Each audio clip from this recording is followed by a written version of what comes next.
Hello and good morning. My name is Jürgen Menze. I'm a Disability Inclusion Officer at the International Labour Organization. I'm a middle-aged white man for accessible purposes. I'm also saying that. And I'm the coordinator of the ILO Global Business and Disability Network. Thanks so much for joining today.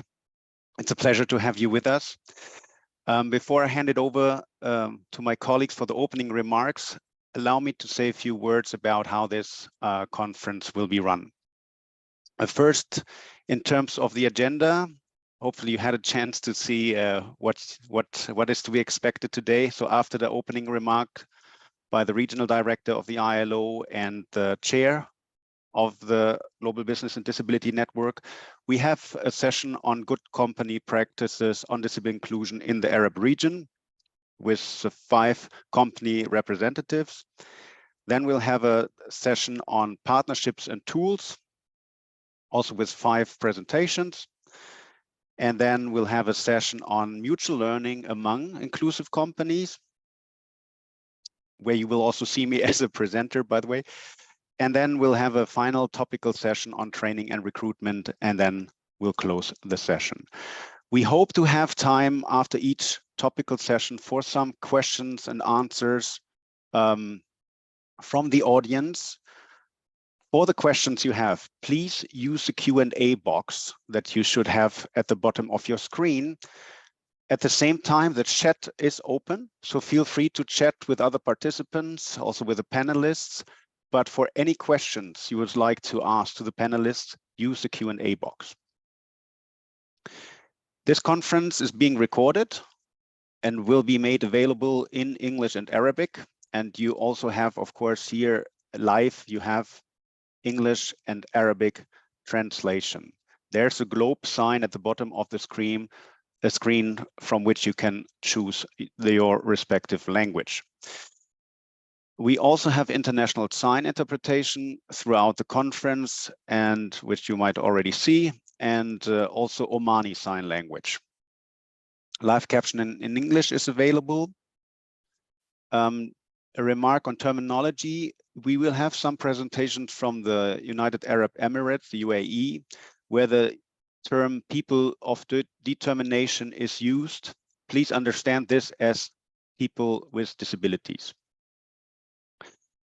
Presenters will be able to share their screen directly, but we can also support if needed. And please remind yourself, please be reminded that you should mute yourselves and switch off your camera if it's not your turn to speak. With these initial remarks, I'm very privileged and happy to pass the floor to Ruba Jaradat. She's the Assistant Director General of the ILO and the Regional Director for the Arab states. Thanks so much for being with us today, Ruba, and the floor is yours. Thank you very much, Jürgen. But allow me to speak in Arabic.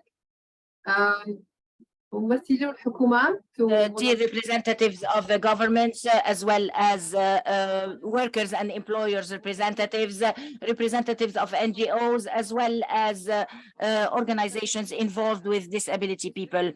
Dear participants, I am very pleased to join you today, and I appreciate highly your interest and participation in this very important regional conference about the inclusion of disability people in the Arab world, in the world of work.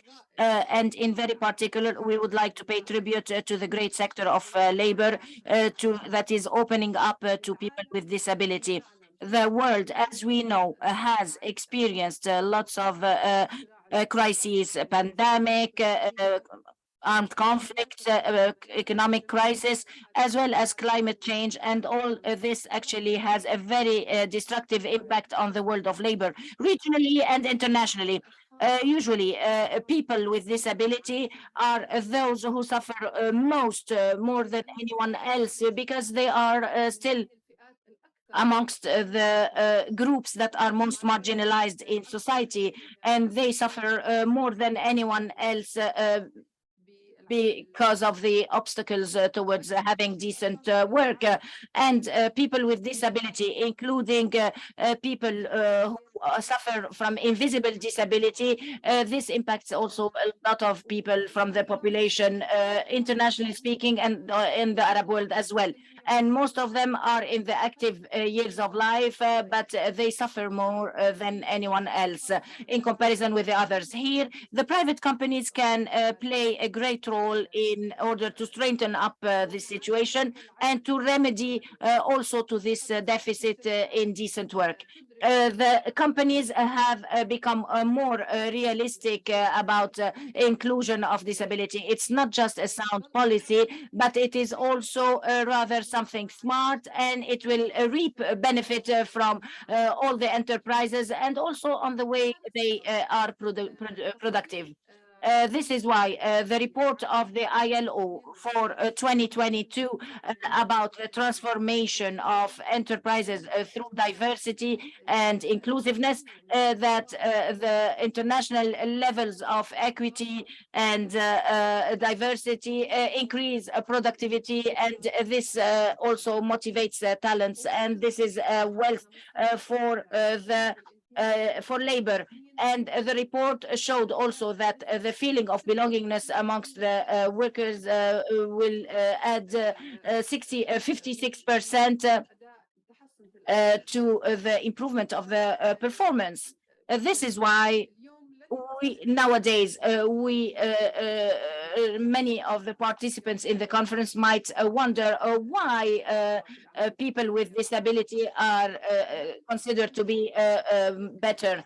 They don't ask about this, but the question is how, if they are included in the labor of work. In the past year, the global network for network disability has measured the performance of the enterprises that have tried to respond to this last question in a global way. We are going to discover further about this performance, and I would like to encourage everyone to benefit from them and to use all the advantages offered. I seize the opportunity to thank the company, the Saudi company, Kabirun, that have offered the Arabic interpretation for this meeting. And this meeting today actually is a platform. It is a forum for the Arab world, and it is actually an opportunity to improve the inclusion of disabled people in the labor market in the Arab region. I wish you fruitful deliberations and a successful conference, and thank you very much. Back to you, Jürgen. Thank you very much, Ruba, and for these important remarks, but also for your leadership as one of the highest ranking officials in the ILO. Thanks so much. Now, from Ruba to Neil Milliken. He's global head of accessibility at Atos, and Atos is not only a company member of the ILO Global Business and Disability Network. Atos is also the current chair of the network. So with that said, Neil, over to you. Thank you very much, Jürgen, and it's a real pleasure to be with you today. I'm absolutely delighted that there are so many people participating. It's a crucially important topic for organizations. People are our most important resource as organizations, and we cannot conceive of going through any kind of digital transformation without bringing people along, and by that I mean everybody, and that's why the work of the ILO and the GBDN is so critically important in sharing best practice and making sure that we can learn from each other about how we can include people, how we can benefit from the talents that people with disabilities can bring to our organizations, how designing for the extremes enables us to build better for the middle. Because when we create accessible organizations, it's better for everyone. The thought and the process of inclusion means that we can be more attractive organizations. In a time where everybody is competing for talent, being disability inclusive means that we can attract more talent and find more talent from a wider pool. So I'm delighted that there are so many people here today. I'm really looking forward to hearing some of the messages, and I wish everybody a fantastic conference. Thank you very much. Back to you, Jürgen. Thank you very much, Neil, and thanks also for getting up so early. I know you're in a time zone that is not so convenient for giving opening remarks. You did a great job. Thank you, Neil. Thanks very much for being with us. Now, since all the participants in the opening remarks were respecting their time limit, so to say, we have a little bit of time before we move into the session on the actual good company practices on disability inclusion in the Arab region, which allows us to just start a quick poll to see what kind of entity you represent. So where do you actually work? What kind of entity or company do you represent? You should have in front of you now the question with the answer options: multinational enterprise. So do you work in a multinational enterprise? So for example, Neil would definitely say yes to that. Or do you work in a national enterprise, in a smaller, so small or medium-sized company, in a public authority, so in a government entity, or in a workers' organization, a trade union, since you know the International Labour Organization is a tripartite organization of the UN, not only governments and employers organizations, but also workers' organization, though this conference, of course, is targeting employers specifically. Or do you work in an international non-governmental organization or international organization of persons with disabilities? Or a national non-governmental organization or national organization of persons with disabilities. So I see we have around 50% of the participants responding, having responded already. And there's also, by the way, an answer option that says other. So if you don't feel that any of the categories that I mentioned quite fit your position, you can just also choose other. We'll give it a few more seconds to see if anybody else wants to respond. And since we have been having this poll now open for almost 2 minutes, I'll just stop now and sharing this on the screen. So we see most are actually from national non-governmental organizations or organization of persons with disabilities, 23%. But just after that, multinational enterprises. So from local to global. After that, we have, if I see correctly, 15% from public authorities, then another 10% from national enterprises, so enterprises working at national level, also 10% international NGOs or organizations of persons with disabilities, and then still 8% small and medium-sized enterprises, and a few participants from trade unions and others who would not fall into the other categories that I just mentioned. So thanks so much. It's great to see also so many different entities represented, because we understand that employers don't work in isolation, of course. Companies don't work in isolation. They also rely on an ecosystem that makes it conducive to the employment of persons with disabilities and promoting disability inclusion in general. So thanks for being with us and also supporting companies in their good work in terms of disability inclusion. And of course, we hear more about partnerships also in one of the sessions that we'll have in a bit. So with this, I would like to close the opening session and move into the first topical session, so to say, which is on good company practices on inclusive employment in the Arab region. And the moderator of this session is Florian Kömm. He's a general counsel in the Middle East for Siemens Energy. And thanks so much for being with us today, Florian, and also moderating this session. So over to you. Thank you. Thank you very much, Jürgen. Thanks for the introduction. Yeah, I would also call myself still a middle-aged man with a very short haircut. One could also say I'm bald. I'm wearing a black suit, light blue shirt, and a an orange tie, and by the way, my socks, which are not displayed on screen, match the color of my tie. So I'm absolutely delighted to being the moderator of this first panel here at this great conference. I'm already impressed with the organization and all the preparatory work. So thank you very much for that. Yeah, good company practices.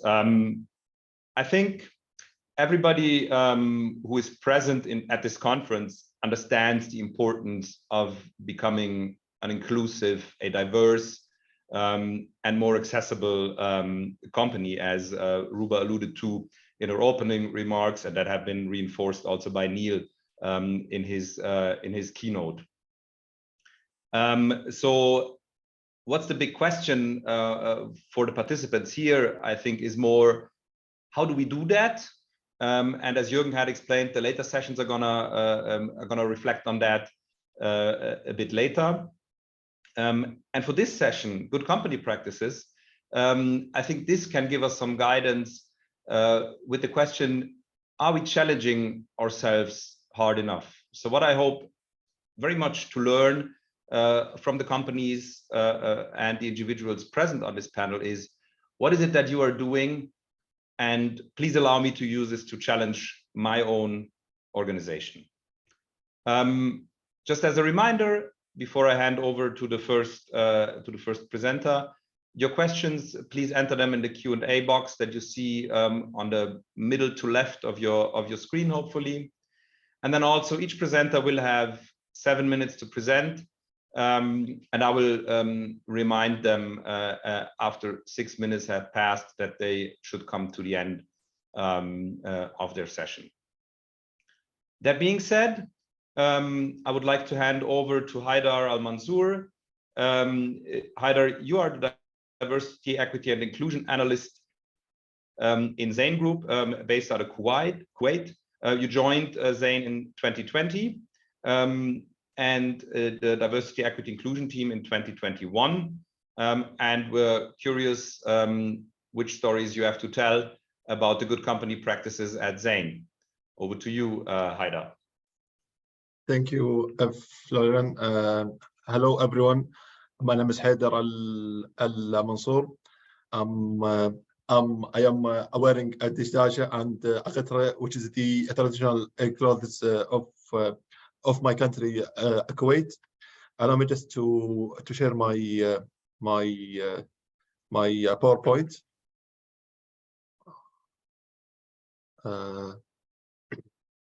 So guys, today I'll be representing Zain Group, my company Zain Group as sorry guys, 1 second, I just need to fix my guys. Can you all see my my screen? Yes, we can. Yes, okay. So today I'll be representing Zain Group. I'll be taking you through the critical aspect of disability inclusion, the importance of targets, goals, and strategies, emphasizing the power of partnership and collaboration, the value of accessibility guidelines, the transformative impact of training and awareness, the significance of development program. So today, guys, to make a real difference, we recognize the need to set targets, goals, and develop strategies that focus on increasing the representation of people with disability within our work force. In June 2019, our chairman and the group CEO made a press release and launched We Able, an initiative with a specific targets and a specific object which will be implemented in all our operations, a country which is Iraq, South Sudan, Kuwait, Jordan, and Bahrain and KSA, to showcase our commitment to creating a diverse and inclusive workplace. Moreover, to actively addressing and removing barriers, with also to provide an equal opportunity for all.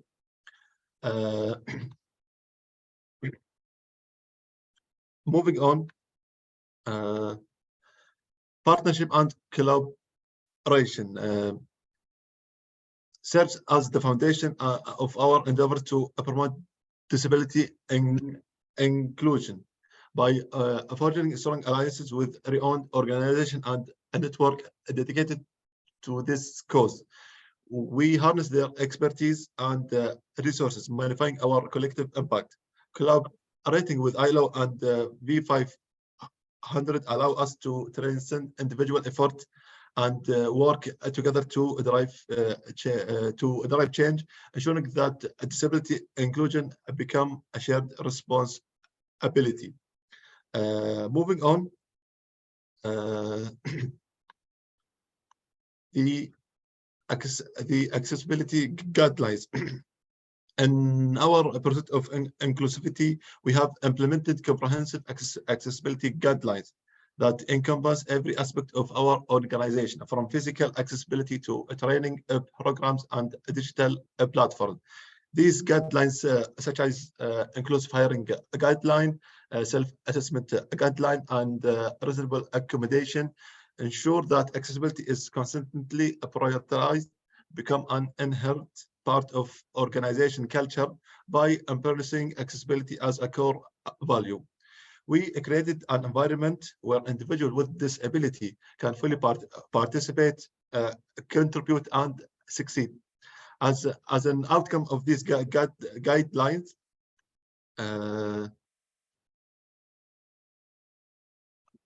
as an outcome of these guidelines, we created sign language library. We, for example, Zain Bahrain had or is having an inclusive communication hotline for people with disability. Zain Jürgen is the first telecom company with a virtual translator for the people with hearing impairment. Also, we have created our physical accessibility guideline, or like physical accessibility auditing and physical accessibility plan. Moving on, the training and awareness, let's say, sessions. So, however, inclusion is not solely a matter of policies and guidelines. It's about fostering understanding, empathy, and awareness to cultivate a culture of inclusion. We conduct a disability etiquette programs, awareness workshop, and a training session for our employees, managers, and HR teams. For example, we have more than 300 employees certified in sign language. Also, we have more than 25 recruitment employees trained in inclusive hiring, and more than 20 sessions conducted since quarter two, which is last September. Moving on to the so development program. So we also recognize the importance of creating pathways for a professional growth and development of individuals with disability. To that end, we have implemented tailored programs designed specifically for people with disability. Grow, for example, our development program for people with disability. This program provides the necessary skills, knowledge, and support to empower individuals with disability to succeed in their careers and unlock their full potential as a result. Haidar, you would have to come to an end slowly now, please. Okay. So as a result, we have trained 35 fresh graduates with disability and certified them. 14 had joined Zain since the program launch, and we covered more than 12 topics. Last but not least, celebrating the International Awareness Day. So, as a responsible corporate, we actively participate in celebrate International Awareness Days dedicated to disability. These occasions, such as the International Day of Sign Language and the International Day of People with Disability, provide us with an invaluable opportunities to raise awareness, promote inclusivity, and demonstrate our unwavering commitment to disability inclusion. In conclusion, guys,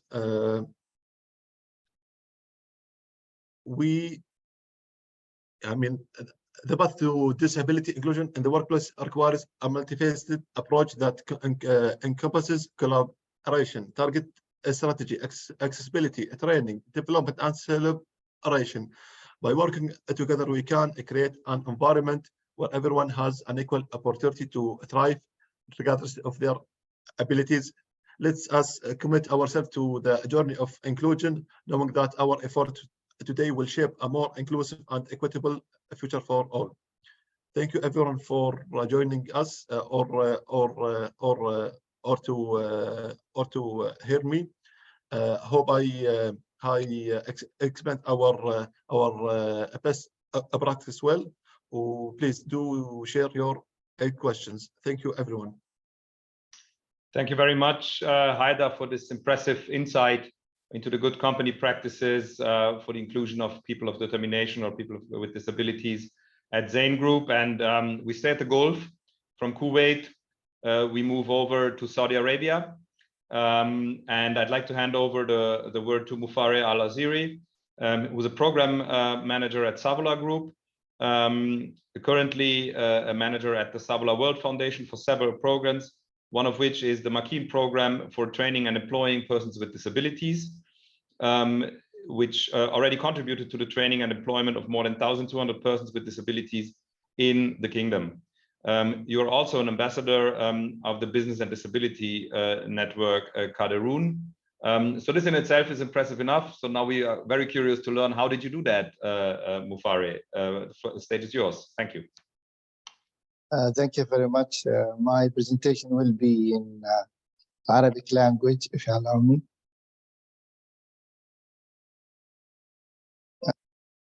Can you see my screen?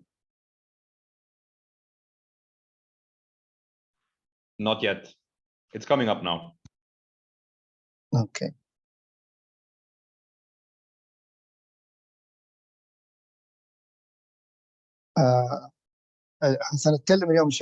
Well, I will talk to you today. First of all, I would like to greet you. My name is Muffareh Al-Asiri.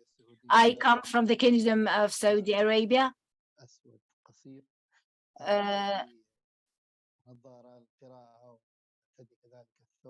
I would like to describe how I am dressed today. I am dressed with a jalabia. This is the traditional clothing, as you know, for men in Saudi Arabia. Well, I will talk to you about the group of Savola. I will give you a brief introduction about this group. It is actually a holding company. It's an investment holding company operating in the MENA region. It is composed of two sectors. It focuses on food, retail food, and it works also on food and nutrition, and it is operating also with one of the biggest companies, Savola, known in supply chains. And we work also with Al-Marai and Healthy. They have a big share of the market, 34.52 and 49%, and it contributes also to many other sectors. Well, in terms of inclusion of disability, it is actually a national committee. It goes hand in hand with the Vision 2030 of the Kingdom, and we work on awareness also, and we would like to have disabled people feel that they belong to society and they are needed in society. So we have actually a vision in Savola Group. We want to have it a center of attraction of talents. And we know that disabled people have lots of talents and we can benefit from them. And through the international reports, we know that there is a great deal of employment, and employment actually gives the opportunity to those people. They feel equal with other employees, with other people working at the companies. And in terms of upgrading their talents and their performance, this helps a lot in improving the performance and in addition also to reintegrating the union in the company. They actually constitute a very important advantage because this is going to diversify the products, and this is going to foster also the feeling of belongingness and loyalty to the company. And this is also very highly valued, especially for disabled people in ILO.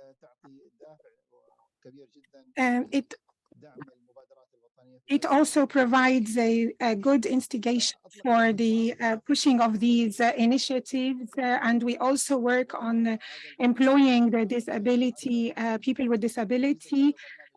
We have launched new programs. The first program that we launched was within 2010 from Holland, and this encourages people with good practices. We have also relaunched the same program once again, program called Makin in 2017, which works with the people with disabilities, and this was reinforced. And we have many of these programs that we're working through. These programs are very important because they spread more awareness about the importance of including people with disabilities in the field of work, and also providing support for through the mentoring program. We have many ways through which we reinforce bringing in the people with disabilities through spreading working remotely. For example, we facilitate working remotely. We continue with communication as well, and with inclusive reach. It's very important to reinforce the political will, and especially of the higher administration of the companies in doing this. And there are very important procedures that we take, for example, with regards to the financial budgets, and these budgets are approved by the higher administration or the management of these companies. We are a part of the Qadirun program as well, which we have joined in 2014. We have also joined the ILO Business and Disability Network, and working on equal opportunities for people with disabilities. This was in 2017. We have also joined in 2021 the Valuable 500. We also worked on providing many workshops with which invited many of people with disabilities. It's very important to work on the raising awareness with regards to disabilities. We have in 2010 started with the first people who were graduates of this program. We have managed to graduate 600 people up till now, and we work on continuous communication, and also we provide sign language with regards to employment.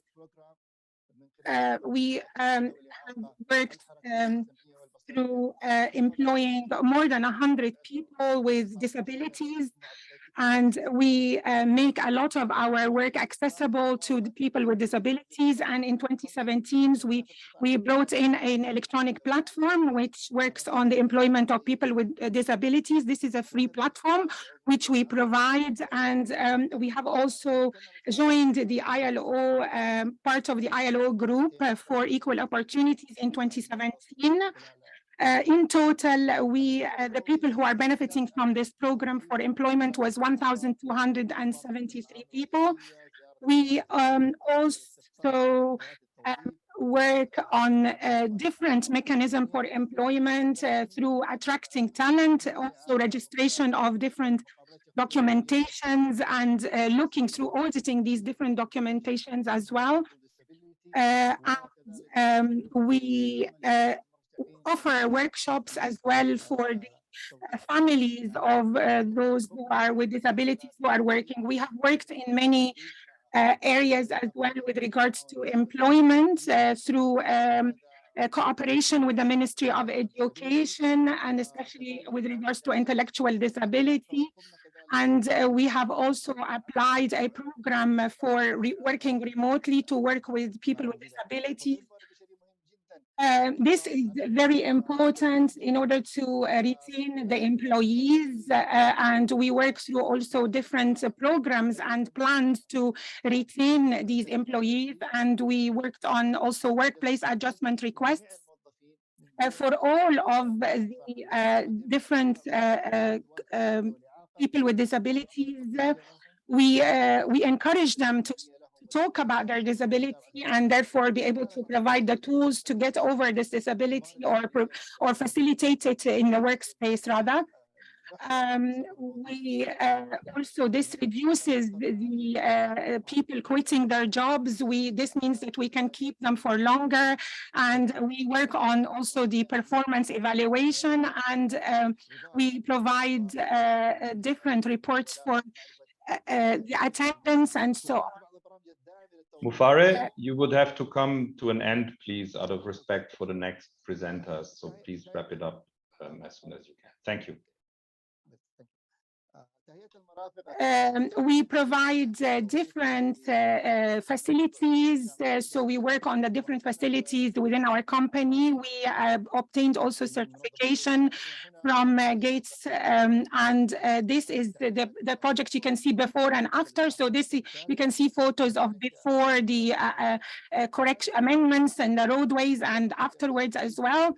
We also worked on providing infographic videos and that make it easier for people with disabilities to know what's happening within the company. And we also work on W3C. And finally, we received a certificate, which is a certificate for Mu'ama, which means that we are a company that are certified for making it more accessible for people with disabilities to work within our companies. We believe that the people with disabilities have a lot to offer. They have many talents to offer, and this is through providing the easy, accessible environment for them. And if the environment is instigating and encouraging for them, then they will be more involved in work. Thank you very much. Thank you so much. Thank you so much, Muffareh, for these insights. Very, very impressive. I'm running out of paper here, taking notes. So really very insightful. Thanks again. And that being said, I would like to move on to Egypt and introduce Nahla Kamal to you. Nahla is the Corporate Affairs and Sustainability Director for the Middle East and North Africa at Nestlé, which is a member of the ILO GBDN as well, same as the Savola group and many, many others here present. Nahla has over 23 years of work experience in different fields, such as economics, management, social policy, and sustainable development, and has worked with several international agencies. She's a co-chair of the Women's Committee at the American Chamber of Commerce in Egypt, is a board member of the Egyptian Institute of Directors, and a member of the Egyptian Women in Business Association. Glad to have you here, Nahla, and without further ado, please provide us with even more insights. Thank you. Thank you. Thank you very much for the introduction, and thank you for the speakers from Zain and Savola. I also have run out of paper taking notes and things. And hello to everyone, and welcome for those who are joining us today. I am Nahla Kamal, Corporate Affairs and Sustainability Director for Nestlé Middle East and North Africa. I have short brown hair, and I am wearing a black shirt and a black framed eyeglasses. I'm very pleased and honored to be with you today and to be able to discuss a topic that is really, really close to my heart. Being part of Nestlé in the region and globally, the topic of diversity is part of our everyday life. It is, we promote diversity and inclusion through our internal values, culture, work with society, our product innovations, and everything in between. And to give you a glimpse of how diverse we are at Nestlé MENA, We have approximately 14,000 employees of 75 different nationalities and over 30 languages spoken at our sites and offices, and 24 different religious denominations. And to us, diversity and inclusion means promoting a culture that leaves no one behind. And that is translated into 3 key priorities in the MENA region. I am specifically talking about the MENA region. The key priorities are gender balance, nationalization for GCC countries, and of course, inclusion of people with disability. And today I would like to take some time to specifically highlight our 3rd priority. I will take you through, like my colleagues from Zain and Savola did, our experience, our highlights, the work we're doing, and the opportunities and challenges that we see that are crucial. And if we seize them, we will do even better. We are continuously working to create a workplace that is fully inclusive of people with disabilities, and we believe that living with a disability should not define a person. Every individual has a unique ability to contribute to society, and every individual deserves an equal and fair opportunity. We are on a journey, and it's a tough journey, and to become more inclusive, and we take it one day at a time. And to me, the prerequisite for moving forward successfully in this journey is to have determined leadership that creates an empowering culture and implements enabling practices. And one example really of such leadership in the region for Nestlé, and I'm really proud of that, is Nestlé Egypt. Not because I'm Egyptian, well, actually this is part of why I am very proud, but actually because of the commendable work that is being done on diversity and inclusion in general, and on the inclusion of people with disabilities in specific. So just to summarize, the 4 factors that help create an inclusive environment at Nestlé Egypt, and these factors are not only internal factors, they are internal and external. And by coincidence, when I summarize them today, they are resemble care. So it's culture, awareness, regulation, and enabling infrastructure. Culture, awareness, regulation, and enabling infrastructure. I'll take them one by one. I will start, of course, by culture. And at Nestlé, we recognize the value of creating a culture of inclusivity that leads to equity and belonging. For us, inclusion is not just about providing equal opportunities. It's actually giving the opportunity and enabling the people with disability to feel the belonging in the workplace and beyond. We introduced policies, we introduced resource groups, implemented company-wide trainings, like the colleagues in Zain and Savola, and I'm very, very proud of one specific training that is really an eye-opener to everyone. It's unconscious bias training. And the unconscious bias training is actually tackles the bias that you unconsciously are doing and highlights this for you to consciously and deliberately not doing that. And we ensured, in addition to the training, we ensured that we enabled all people managers at Nestlé to offer internships for people with disabilities. In addition, we extended also our effort and influence on culture even beyond Nestlé, partnered with the Ministry of Social Solidarity, Mubadirun initiative, and this partnership with those 2 entities were actually to highlight successful example of ordinary people with disabilities. That goes beyond just the athletes and the celebrities and the usual suspects of the people that we always highlight.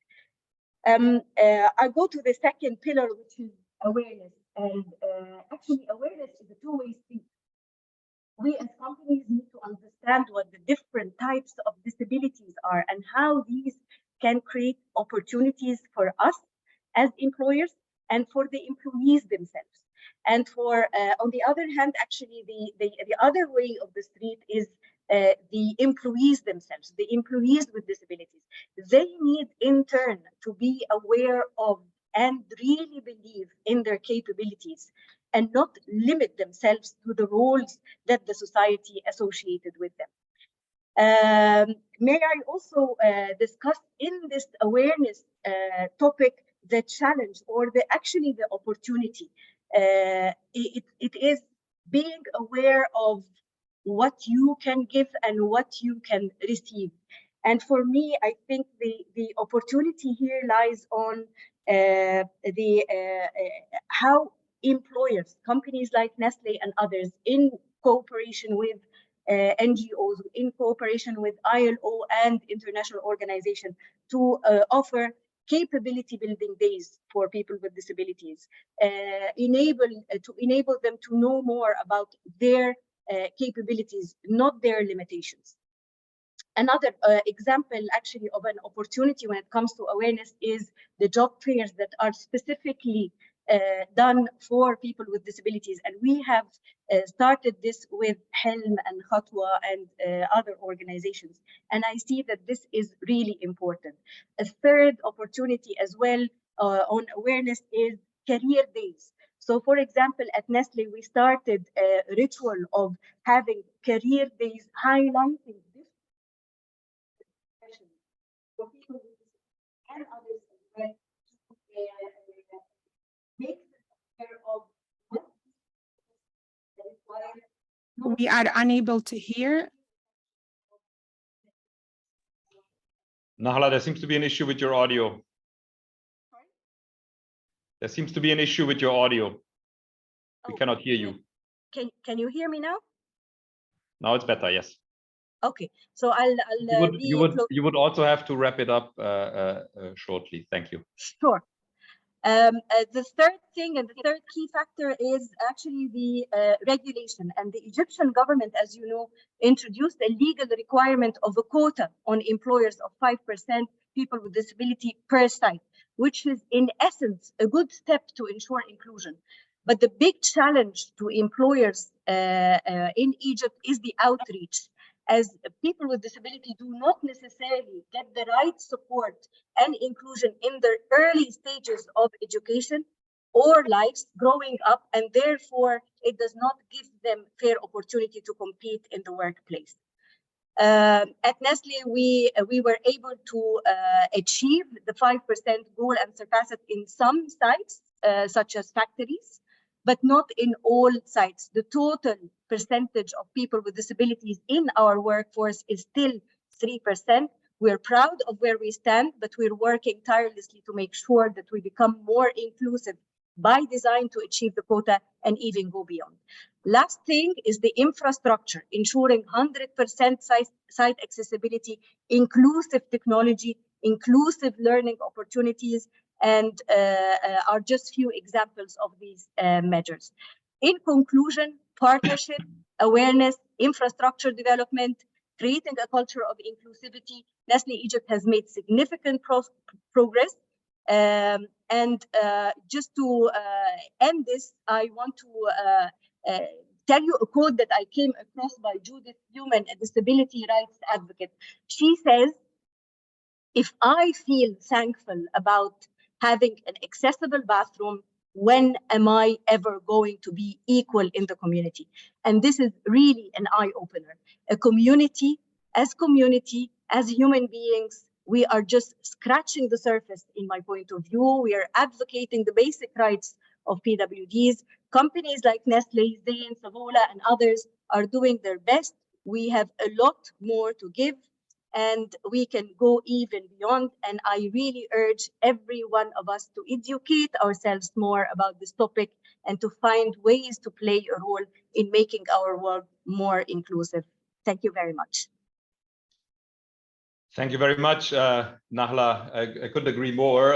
Again, I think we need to always keep challenging ourselves. And I think this session has already provided a lot of input, which we can use for that purpose. And I'm sure we will hear even more. Handing over to the next speaker, we will stay in Egypt and we'll move into the telecommunication sector. So I'd like to pass on the word to Yasmine Dessouky. She's a senior manager for talent management, inclusion and leadership development in Vodafone. with over 13 years of diversified experience in human resources domain, in the fast-moving consumer goods and telecommunications sectors. She was focused on diversity management, strategic planning, and fostering a culture of learning and growth. Curious to hear from you. Take it over, please, Yasmine. Great to have you. Thank you. Hello, everyone. Thank you for the opportunity and thank you for the speakers. Amazing insights by everyone. Amazing insights by Savola, Nestlé, and Zain as well. I'm really glad that we're all coming together to a bigger vision and to a bigger direction to support and to become more inclusive. This is Yasmine Dessouky, the Talent and Leadership and Inclusion Senior Manager at Vodafone. I've been at Vodafone now for the past 4 years, but I've worked in different HR experiences with a focus on diversity and inclusion. At Vodafone, we've developed our journey long ago. We've started our journey already in 2014. I can see that there's no voice. Can you hear me?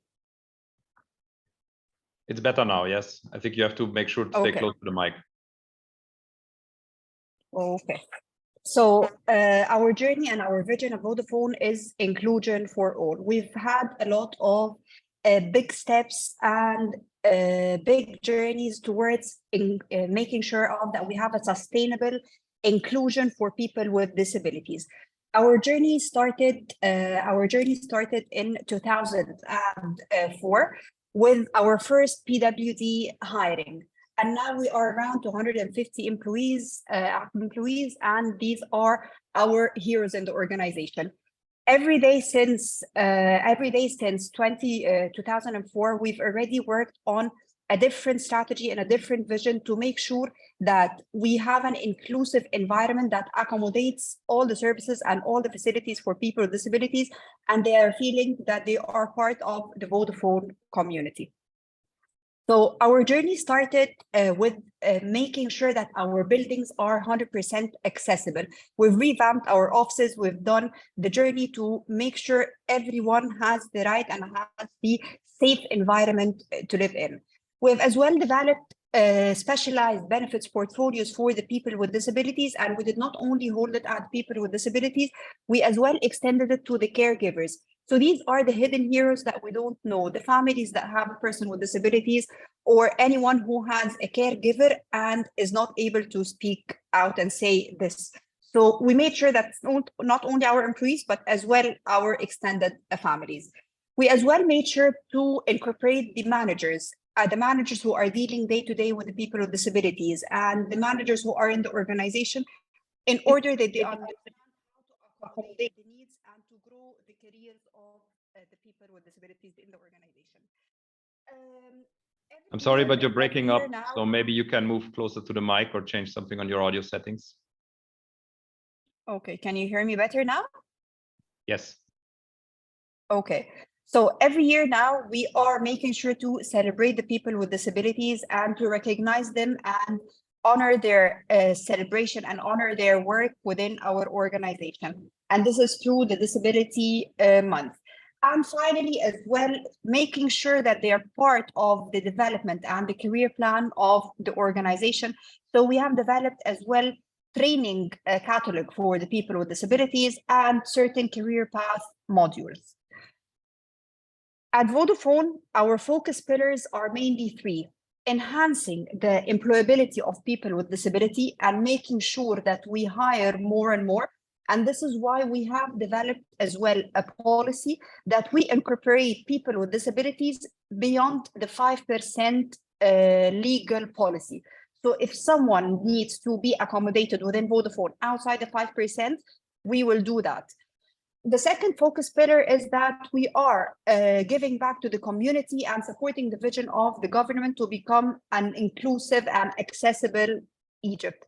The final thing is creating a journey of development for people with disabilities and employees.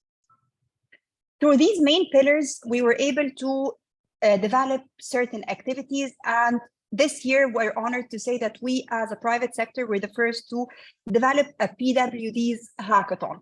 So it was an interactive AI-assistive tools hackathon, and it included a lot of people with disabilities, and they were able to come up with AI-assistive tools to support them in the workplace. We as well, as I mentioned earlier, the internal upskilling, and we made sure that all the material are accessible. We partner with associations and training partners and trained them and gave them the training in order to demonstrate all their learnings with the support of the organizations. And as well, with the internal engagement, we made sure that not only the people with disabilities are engaged, but as well our employees themselves. So all our employees are engaged in these activities to create a bigger community and to support all our internal heroes. Moving forward as well, that we have now a summer internship program for the people with disabilities, and we ensure that they are included within the bigger population. So every year, Vodafone has around 100 interns in the summer, and around 5% of them are people with disabilities. The career progression as well, I'm glad to say that in the past year in particular, we have had around 4 people who have changed roles, who have moved into different positions. And year over year, we can see the progression that is happening within the organization as well. Finally, the internal and external recognition, and I'm going to show you some initiatives about it in the next slide. And okay, so this was Yasmine, a key moment. Yasmine, you would also have Yes. to conclude it slowly. Yeah, thank you very much. Sure. Okay. Okay, so this is a key achievement for us, that last year we made sure that we have an interactive day where we had different activities to live in the day of people with disabilities, where we had blindfolded football, what we had eating in the dark, different activities, so that all the employees get to feel the essence of what a person with disability feels day over day. And the nice thing as well is that we had the people with disabilities of Vodafone supporting and facilitating these activities. It gave a sense of ownership, it gave a sense of recognition, and as well engagement across our employees, and they really felt the message of inclusion for all across Vodafone. The last thing as well that I'm going to mention is regarding the AI assistive tools hackathon, and this is a journey that started last year, and we're planning to continue on it. Around 141 applicants from different governorates across Egypt, and 13 people with disabilities were selected, and they were amongst the 3 winning groups. And these ideas did not only last at Vodafone, we gave them incubation trainings in order to take these products or to take these solutions and to productize them. Last thing that we are working on now, and this is in partnership with the universities. We had different partnership with universities, as Nahla Kamal mentioned earlier, that we have a scarcity of talents or people with disabilities with a higher education. So we're trying to support universities with the curriculum itself and to give a better education system to the people with disabilities. And as well, this year we're launching a graduates program, and this is a flagship program at Vodafone that we've been doing for the past 15 years. And this year we're extending it to the people with disabilities. And finally, the hackathon, and we're going to extend it to be more of a global program, not only in Egypt, but we're going to cover it across the Vodafone group. These are our main highlights, and with the collaboration of everyone, with the collaboration of the government, the universities, and the different organizations, I believe that we can all reach a very inclusive environment that accommodates a safe home for everyone. Thank you very much. Thank you so much, Yasmine. It's very insightful. شكرا جزيلا ياسمين. I was able to get some more paper in the meantime, so I can take notes. حصلت على أوراق عديدة. Sorry, if you could please mute yourself. Thank you. هل لكم أن تغلقوا ميكروفوناتكم؟ I don't know. I can hear somebody talking. Okay, so that being said, thanks again, Yasmine. And we go back to the Gulf, to the UAE, and I'd like to hand it over to Damian Brown and Hayat Nabbouh, who both work for the, I hope I'm pronouncing this correctly, Chalhoub group based here in the United Arab Emirates. Damian manages the talent attraction strategy for the group across all geographies, amounting to over 3,000 new hires per year, from frontline store staff to CXO placements. And he's also the co-lead of the diversity, equity, and inclusion agenda across the group, with a specific focus on women in leadership, pay parity, and empowering persons with disabilities. Hayat ensures the implementation of the brand personality, tone of voice, and identity guidelines, guaranteeing the delivery of outstanding strategic communication across the organization's different platforms. Hayat is also a member of the Diversity, Equity, and Inclusion Task Force, where it is exemplified the group's commitment to shaping an inclusive and harmonious professional landscape with a specific focus on empowering people with disabilities. Very nice to meet you. Very glad to have you here, and I hope you bring this very constructive and fruitful session home. Over to you. Thank you for the lovely introduction. Good morning, everybody. So I'm Damian Brown. As Florian said, I'm the Group Head of Talent Acquisition for Chalhoub Group. I am a later middle-aged white gentleman with greying hair, for those of you who can't see me. And I'm joined by my colleague Hayat. Hi, everyone. First of all, happy Father's Day to everyone celebrating. My name is Hayat. I'm a creative producer and a content creator at Chalhoub Group. I have curly brown hair, septum piercing, and a smile on my face right now. Always a big smile. So thank you to everybody who shared their stories so far, to Muffareh, Savola, to Haidar at Zain, Nahla at Nestlé, and Yasmine at Vodafone. I think some really great case studies on what you've been able to deliver so far. For us as a group, for those of you who don't know us, Chalhoub Group are a retailer. We have around about 700 stores across the region. We employ almost 15,000 people. And we're proud to say that we have 108 nationalities across those 15,000 people. And we have pretty much parity when it comes to gender. And, you know, parity and equity is something that's really, really key to us as a group. It's something that aligns to our values, but it's also something that our employees demand today. I think when you're hiring, whether in the Middle East or anywhere else in the world, most employees now are looking to the values of an organization, and equity sits really at the heart of that for most people today.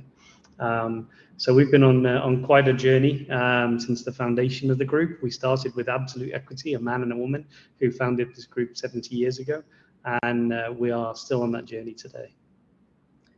So to us, diversity, equity, and inclusion is a way of life. We understand that to live by our purpose and to live up to our purpose and to truly inspire, exhilarate, and delight our customers and our people, of course, we must embrace it all. We must embrace diversity of thought, culture, backgrounds, abilities, and perspective. That's why it is at the heart of everything that we do and at the heart of who we are and how we live by our values. To us, it goes beyond gender balance, and this is why we prioritize creating a healthy work environment for everyone to feel respected, valued, and supported.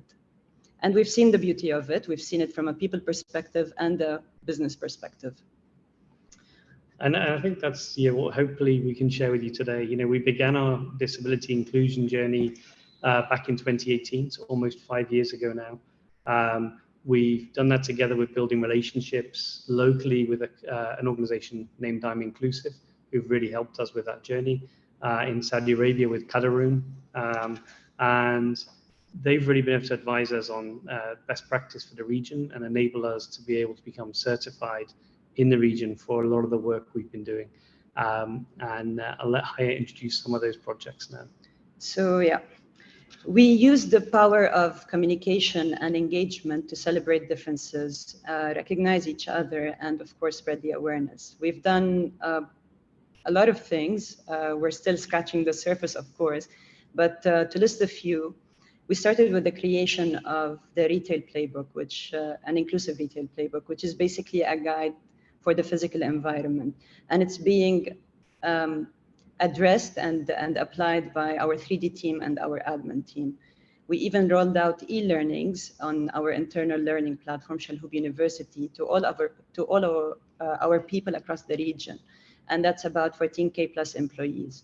We've done a career fair for people of determination, hired a lot, and of course, we are still in communications with the brands to hire more. We have a flexible work policy that accommodates to everyone, including people of determination.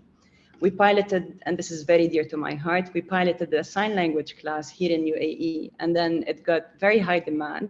So what we did, we shifted from in-person and went all regional, and today we have all of our employees join us for sign language classes across the region.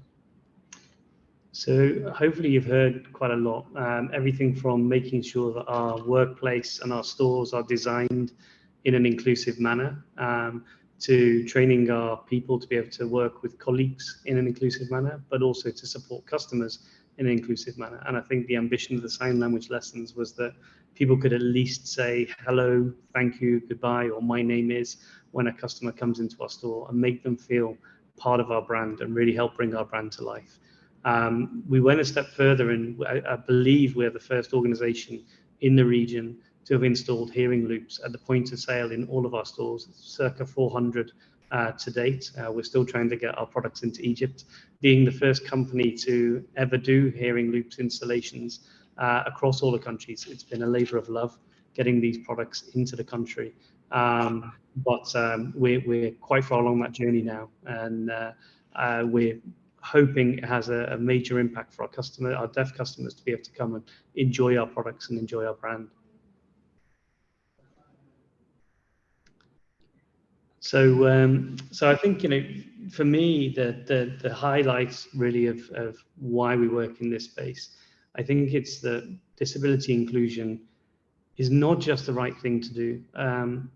It has a commercial impact too. We've seen this, we've had feedback from our customers about the fact we've made our stores more inclusive. We've had feedback from customers who have family members who are people of determination, who love some of the work we're doing. So it really endears our customers to us. So as I say, if nothing else, I really hope that people realize that there's a very commercial, tangible piece of this action that they can take with them.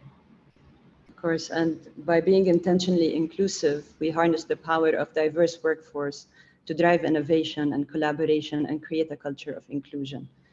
By the end of this presentation, I'm gonna drop our social media handle in the chat so that everyone can check all the success stories of our people of determination at the group and hopefully inspire the rest to do the same. So before Florian jumps back in to tell us to wind up, hopefully we're on time.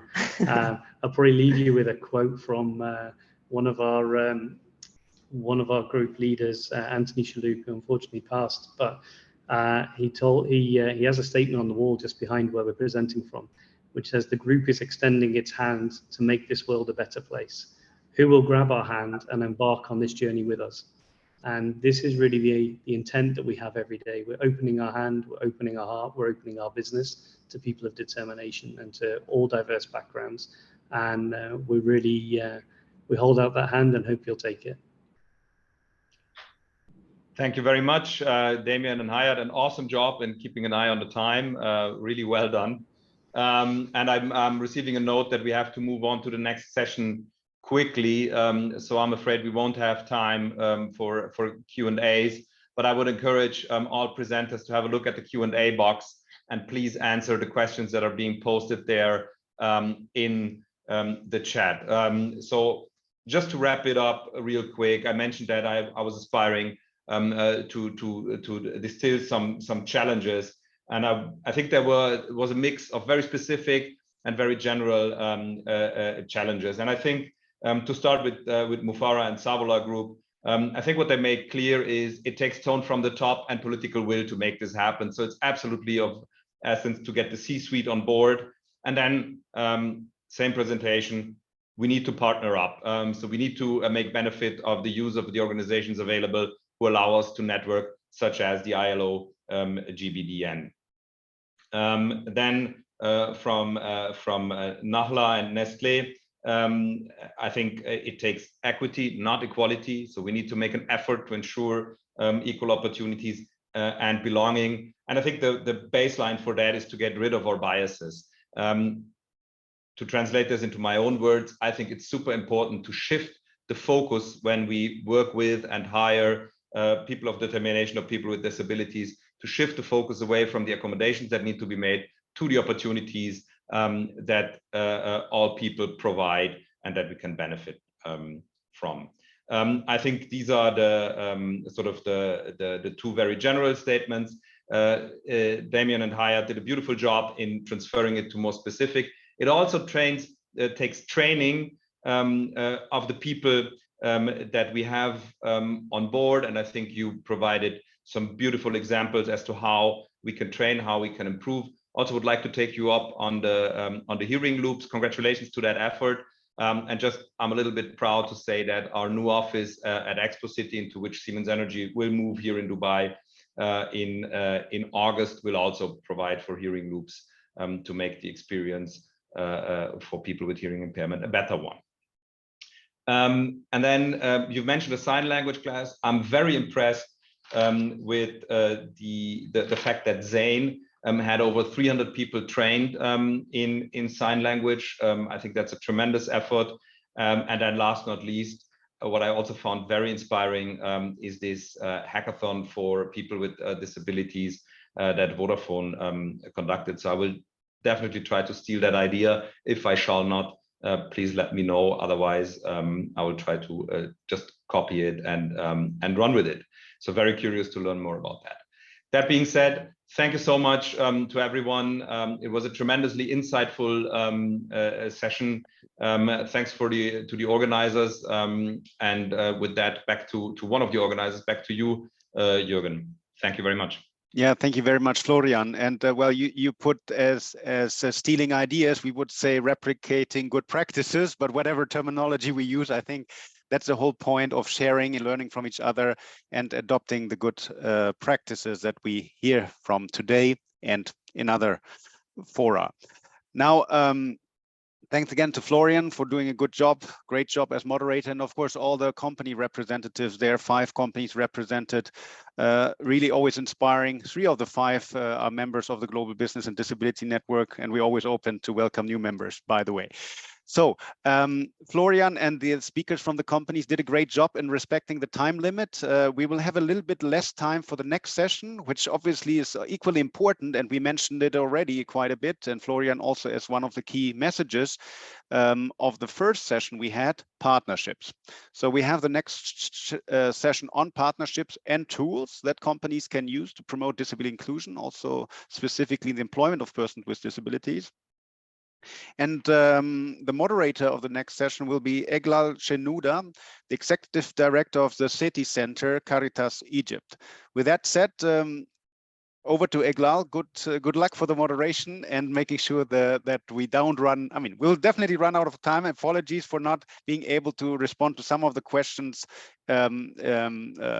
directly, but through the Q&A box, you can always put your question. Thanks. And over to you, Eglal. Thanks. Thank you, Jürgen, and allow me to continue in Arabic. أنا اسمي إجلال شنودة. My name is Iglal Shenouda, and I'm the Executive Director of Caritas City.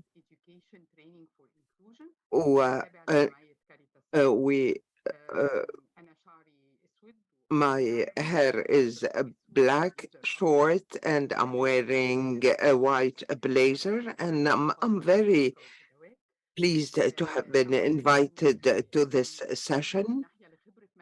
On the one hand, the city Caritas is important for persons with disabilities. And on the other hand, I'm happy because this will enhance the cooperation that lasted for over 10 years between Caritas and the ILO. And it is The session will discuss the empowering of persons with disabilities and how to continue their career. And among the main obstacles that we are faced is the non-compatibilities of the person concerned and the requirements of the work.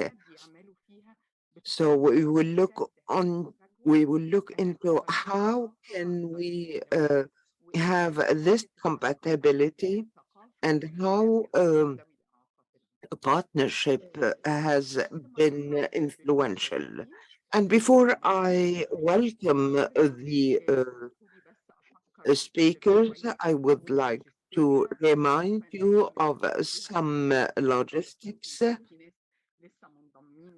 especially that there are some participants who joined us just now.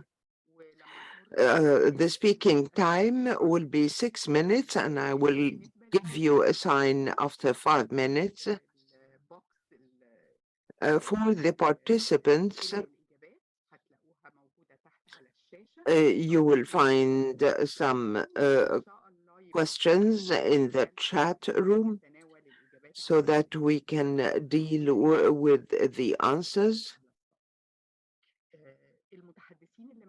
The speakers are Sfeir, he is the co-founder and executive director of Pro-Abled, El-Saie, co-founder and CEO, Helm Consulting, Brendan Roach, the Director of Strategy and Network Ecology, Purple Space, based in the UK, Susan Scott Parker, the ILO GBDN Strategic Advisor, Buthaina Farhat, Secretary of the Jordanian Equal Opportunities Committee, and Ishaq Arabiat, the Deputy Director General, Jordan Chamber of Industry.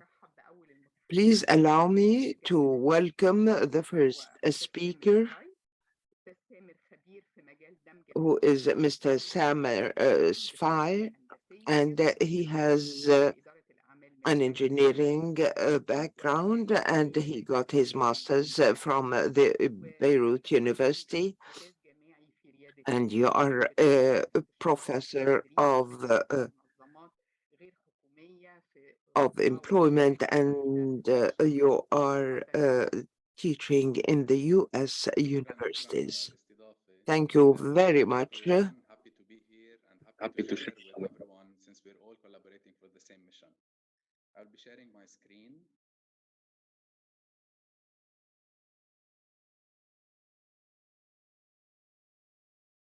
So if you can see my screen, so I'm going to introduce Pro-Abled. Pro-Abled is a social enterprise dedicated for disability inclusion. Our main focus is normalizing disability inclusion, especially in the sectors where disability inclusion is not at the core. We want to create a shift in society's culture and enabling persons with disabilities to become professionally abled. Pro-Abled has two main complementary units. We provide a full consultancy for companies and for universities. In the first section, we have Pro-Abled Academy, where we provide consulting, online courses, coaching, and life training. In the complementary unit, we provide the recruitment services. After the company makes the journey, it's time for recruiting. So we support in employing people with disabilities in different jobs. We're acknowledged by ILO. We won the first prize for the Arab region and top 5 in the world, and we follow this UNCRPD, of course. Some of our partners and clients on the university level, we have American University of Beirut, of Dubai, Université Saint Joseph. We collaborate with Oxford Brookes in the UK and the WFP. And on the companies level, we collaborated with many companies, naming a few: Diageo, Cummins in South Africa, Fatal in Lebanon, and other companies in the region. One example, which is important to know how practically can we do disability inclusion, is what we did with Diageo. So we started with Diageo in 2021. It was a one-year program where we were providing a full consultancy for Diageo from needs assessment, then training a core sprint team. We call it the in-depth team, which is 20 persons from across the region, Europe, GCC, MENA region, and then online courses to spread the inclusion culture within the companies in collaboration with the DEI departments and the people responsible of this. What started as a one-year program was renewed as a second and was renewed as a third, where we're developing programs not only inside Diageo, but Diageo became a disability inclusion ambassador for its suppliers. Now we're working with the suppliers of Diageo, with the clients of Diageo, with also the academies they provide in order to spread the culture of inclusion on the clients level, how to interact with clients with disabilities, on the recruitment level, and on a society level. Now, where are we going in the trends of inclusion? How can we ride the wave of the new jobs? We know that AI, data analytics, digital jobs are the jobs not for the future, the present. And according to the Bureau of Labor Statistics, employment in the digital fields is expected to rise by 30% in the next 5 years.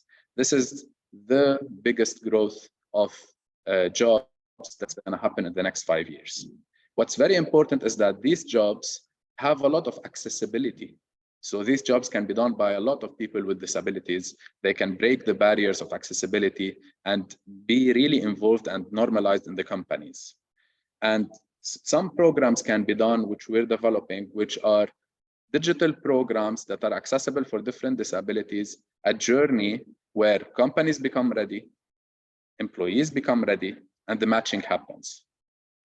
Remote jobs is also a very important topic because it also breaks a lot of barriers for employment, and task-based jobs, where now it's becoming a big trend, where tasks are consolidated in few employees, let's say, from different departments. So let's say you want customer service, you bring in different departments that need customer service, and then you put them in one job role. This is becoming also much more accessible. So if we go in that direction, we'll be able to change the culture of employment. It will become very normal to be doing diversity and inclusion. So according to this, working with companies, working with universities, working on the new jobs, we're able to close the cycle. And understanding the culture, especially in the region, from GCC, Arab region, MENA, and Eastern Europe, we were able to position ourselves to support those companies. That's why our slogan is your inclusion partner. We never work alone. We always work with companies and universities to make the journey of inclusion and achieve our mission so that we have a better society and a more inclusive society. Thank you. شكرا جزيلا. Thank you very much, Mr. Samer. And I didn't have the chance to remind you of the time. Thank you. I would like to remind you that if you have any questions, you could write it down in the chat box.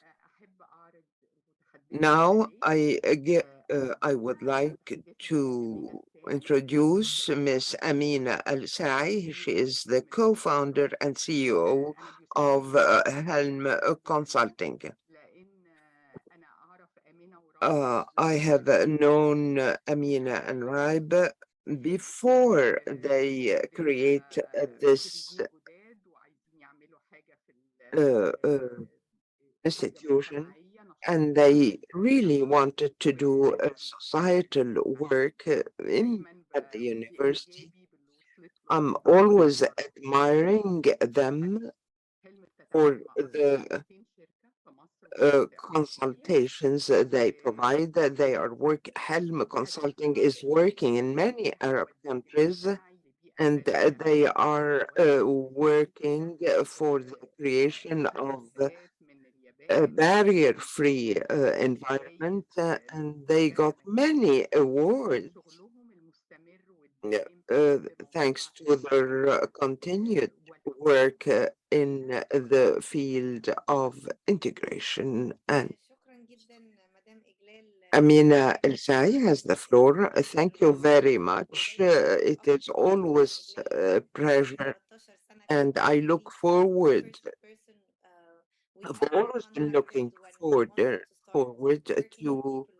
working with people with disabilities. It's always a pleasure and an honor to stand amongst amazing people who have done incredible work in the field of disability. So let me quickly share my screen and give you a quick introduction about how we've been since I basically quit my job back in 2013. When we started first, it was a very turbulent time back in 2011 in Egypt. And I remember disability was not a topic of discussion much. There were great initiatives and organizations who have been striving to do that, but still we found it very strange that how come there's 1 billion people in the world? How come 15% of our populations have disabilities and still we can't find talent? There's 5% quota for hiring people with disabilities and still the companies struggle.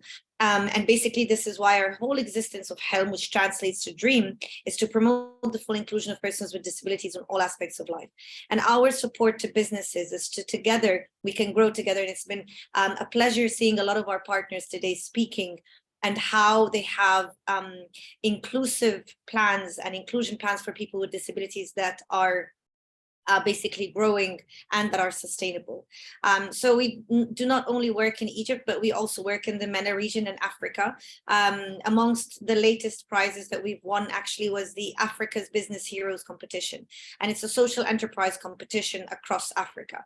And we believe that most countries who have similar issues that they face basically extend beyond the inclusive workplace. So it all does starts with barriers in the workplace. Nevertheless, we still have this problem as an issue in the streets, in everywhere that leads to a person waking up in the morning and heading to their job, everything from transportation. And this is why we have been operating on checking all the factors that have been affecting people with disabilities, whether from a policy level to expertise to best practices in employment and beyond. And we have gathered some of the best global advisors over the years to try to bring the best of both worlds, bringing the best practices from around the world and matching them in our organization. And just like Mrs. Iglal said, we've been working with more than 200 key partners in most sectors, and we've been learning through our partnerships with them. So the key to our success is bringing people together, bringing organizations together and different networks, and creating the network to actually reach a replicable workplace inclusive solutions and to continue striving together to replicate this model and learn how can each model fit for each organization. Just as every person with a disability is different, people with disabilities as well as workplaces have a different DNA. We cannot take a successful model and expect it to work on every workplace. We can get inspired, we can follow best practices, but then in the end, there is a gap. And the whole point is to identify this gap. So our first role with companies is how to support companies on identifying the physical infrastructure gap, the technology gap, as well as what are the needs that they have. And we turn this into what we call our 360 solution. And we do that through training, recruitment, and accessibility. So everybody needs to fulfill their 5% quota.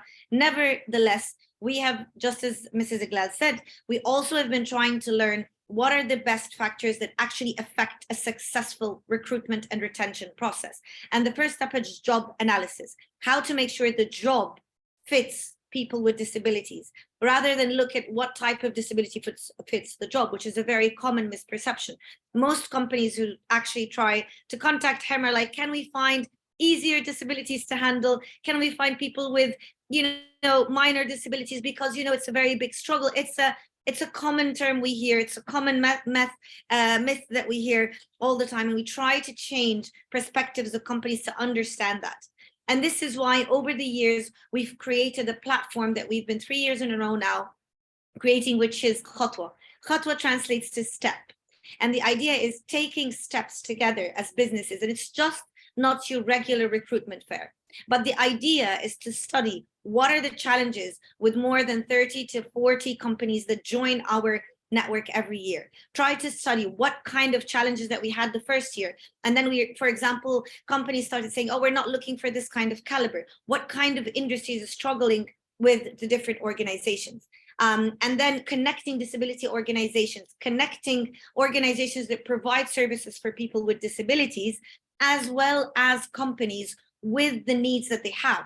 So basically, it's a hub for businesses to find the right match, the vice versa, as well as how to support organizations to continue to grow to become an inclusive society.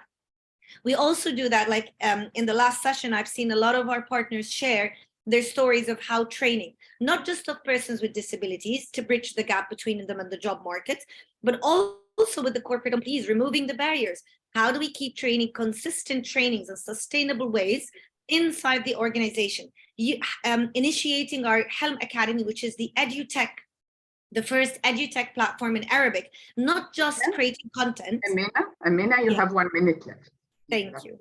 So basically what we do is we make sure that we provide training companies, we provide service providers with the technical aspects and persons with disabilities with the power to have access to high quality accessible content through our through our Helm Academy. And also we provide accessibility services to all companies to remove barriers, like I said, whether you have an existing buildings and beyond. We also have an application that supports people with disabilities to find accessible locations for them. We create a lot of programs for people with disabilities to empower them through sports. We also work on the accessibility infrastructures of cities to support people with disabilities to be able to do so. Last but not least, we also support the inclusive education sector, how to transform higher education and mainstream education to create models of centers that support their thriving in the educational sector so that they can eventually become effective members in the society and therefore support businesses to find calibers with disabilities easily. So thank you very much for your time and looking forward to partner with many of you towards making more inclusive workplaces. شكرا أمينة، شكرا للعرض. I thank you, Amina, for your presentation. Actually, it seems to me that these are two presentations that we have listened to that were extremely useful. Your presentation as well as Samer's presentation. Now, time is up for our next speaker. We have Brandon Roach. She moved to English. The mission is to accelerate the global growth of the Disability Employee Resource Group Network movement. Brandon has over 15 years experience in supporting organizations to improve disability confidence. And this is a new term that I read today while reading the presentations of the speaker, and I am sure that Brandon and Susan will tell us more about it. Brandon, the floor is to you. Great, thank you very much, Iqbal. Good morning, it's great to be here. Yes, I'm Brendan Roach, I'm Director of Strategy and Networkology here at Purple Space, and I've been asked to say a few words about the power of disability employee resource groups and networks and their growth around the world, and in particular in the Arab region. Now, I think Arya from the ILO is perhaps going to help share some slides. I think I can see that is happening now. Thank you very much, Arya.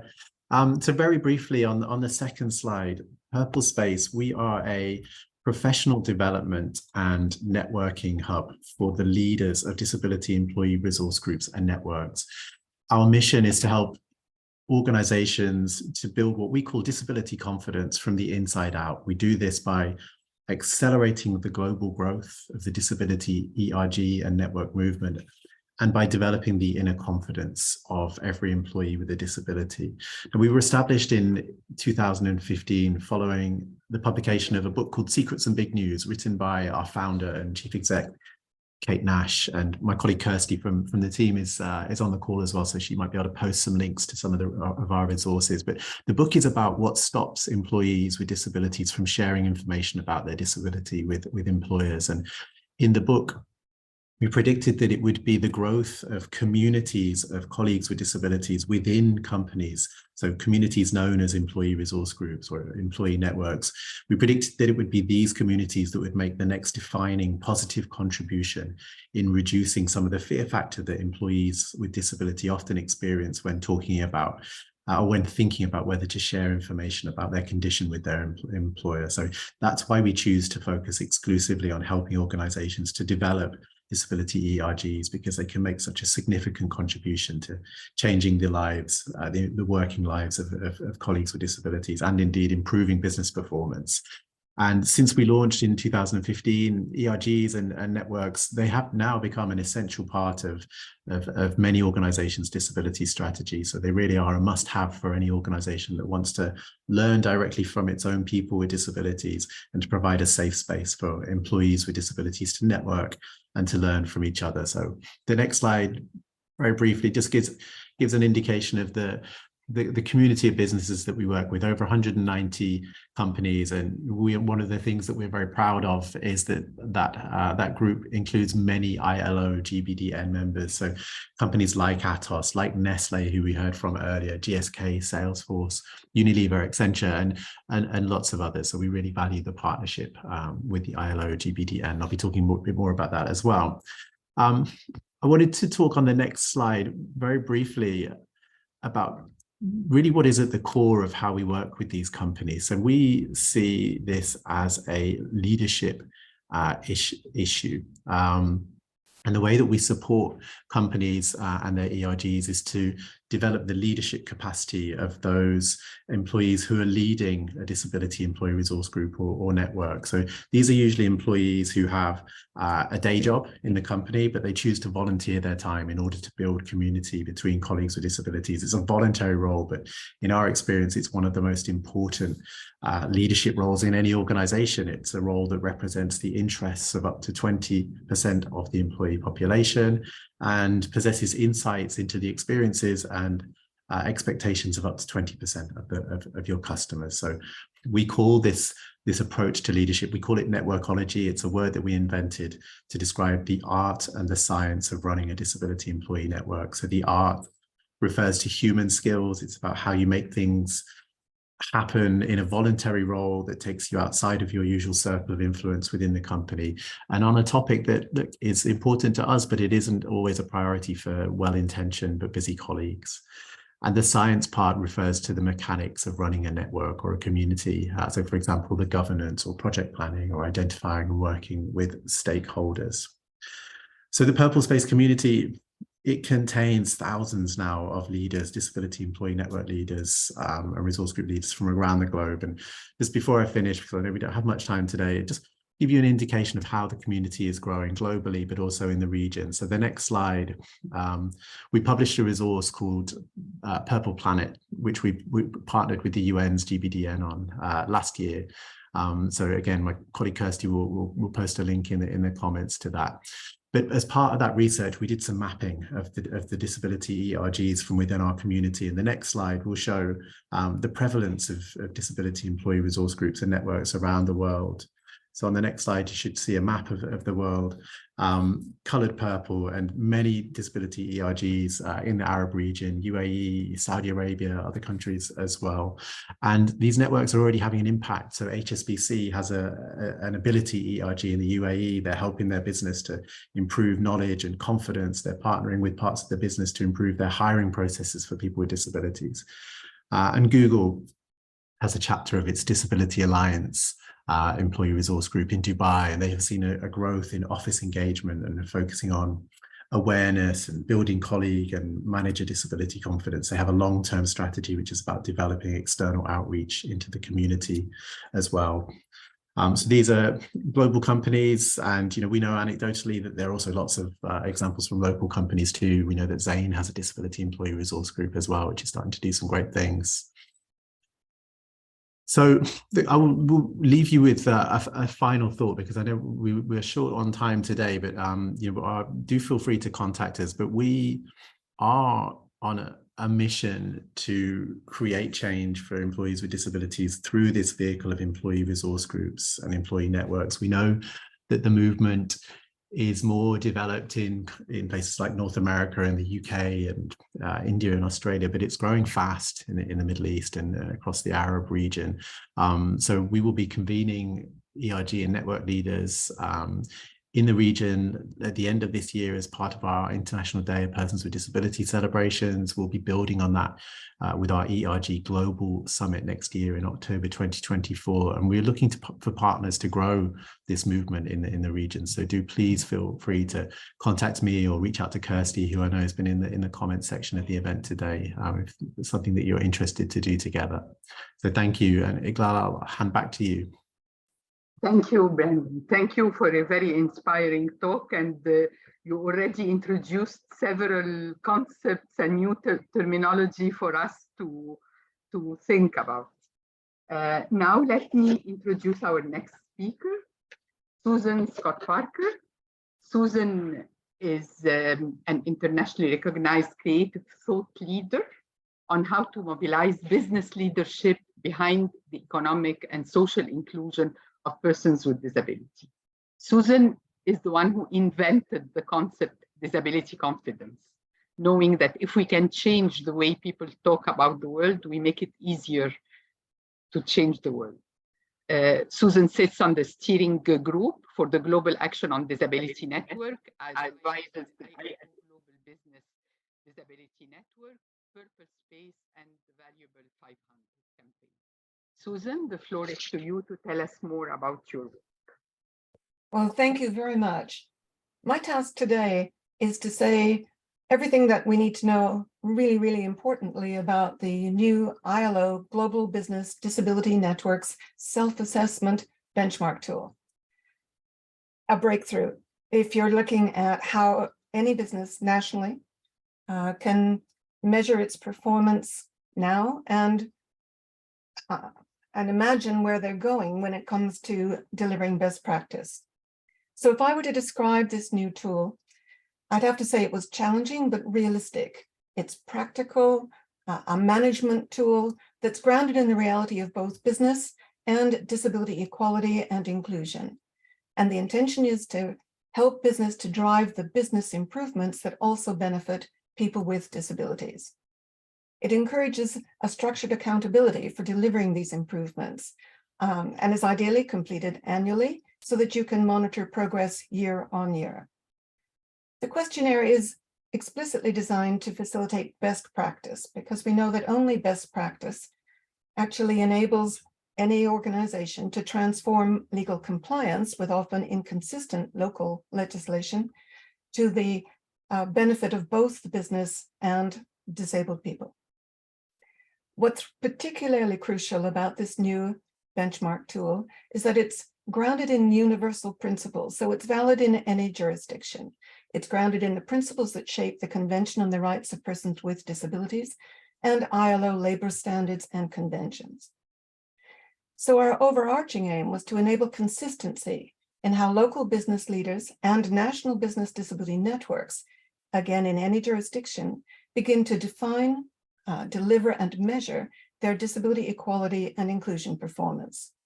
So yes, it helps local enterprises, particularly we think those now beginning to set priorities and beginning to manage disability as both a business and a rights imperative, to visualize what needs to be done across the business if they're going to treat all persons with disabilities fairly and enable their participation and contribution on an equal basis, if they're going to nurture the disability confident corporate culture that sustains that fair treatment, and if they're going to invest in human potential and in systemic job market improvements as responsible corporates.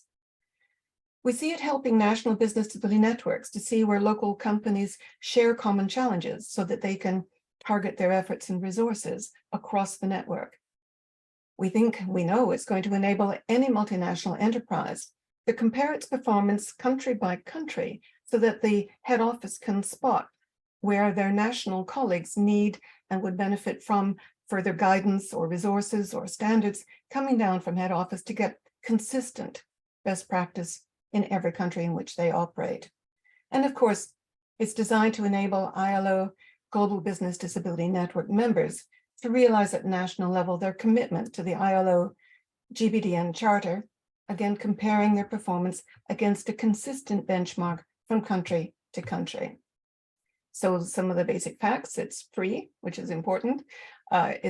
We reckon through the pilots, it takes about 2 hours if you get the right senior management team from across the business, technology and property and HR and your chief operating officer, CEO, sitting around the table. It's straightforward, 47 questions, yes, no, don't know. And again, it's grounded in this definition of disability equality best practice, which means that you can be confident in any national setting that you are working towards best practice standards that the disability community, the disabled customers recognize and understand. So just very quickly, it's structured into 4 distinct domains. Are you doing what needs to be done so that you ensure respect, fairness, equality, accessibility? Chunk 1. Chunk 2, are you enabling a disability confident and inclusive culture? For example, having a disabled employee network may not be essential in terms of ensuring you're delivering equality, but it sure helps, and it certainly helps to sustain that commitment to equality over time. The third chunk, are you ensuring dignified and equitable access to disabled and older customers? We know that removing obstacles for customers also removes obstacles for employees. And allyship, are you investing as allies of persons with disability in your community in ways which make it easier for every employer to access disabled talent that have the skills that you're looking for? So the questions are weighted to reward organizations which have mitigated significant and moderate risks of disability discrimination, and to incentivize those interventions which fast-track best practice and this sustainable, disability-confident corporate culture. At the heart of that, of course, is ensuring that business leaders are, in a structured way, learning directly from people with disabilities year on year on year. So I want to close by saying we're very grateful to Katarun for so generously translating the self-assessment into Arabic. I'm going to ask Jürgen and his colleagues if they could put up the link in the chat room to the where the self-assessment is online, and would encourage you to share your feedback and experience and your results if you feel you can share those confidential results with Jürgen and his team so that we can share this learning across the wider business community. Thank you very much. Thank you, Susan. Thank you for the very interesting talk. Thank you for introducing the ILO benchmark, which I'm sure a lot would benefit from, whether companies or organizations working to support employment. And let me now introduce our next speaker. Let me now introduce the future 2 speakers. They are Professor Buthaina Ferhat, Secretary of the Jordanian Equal Opportunities Committee, and Mr. Ishaq Arabiyat, Deputy Director General of Jordan Chamber of Industry. They are a source of inspiration, actually, and it is very important, also an inspiration to all of us to have somebody from both sectors. Thank you. You have the floor, Madam.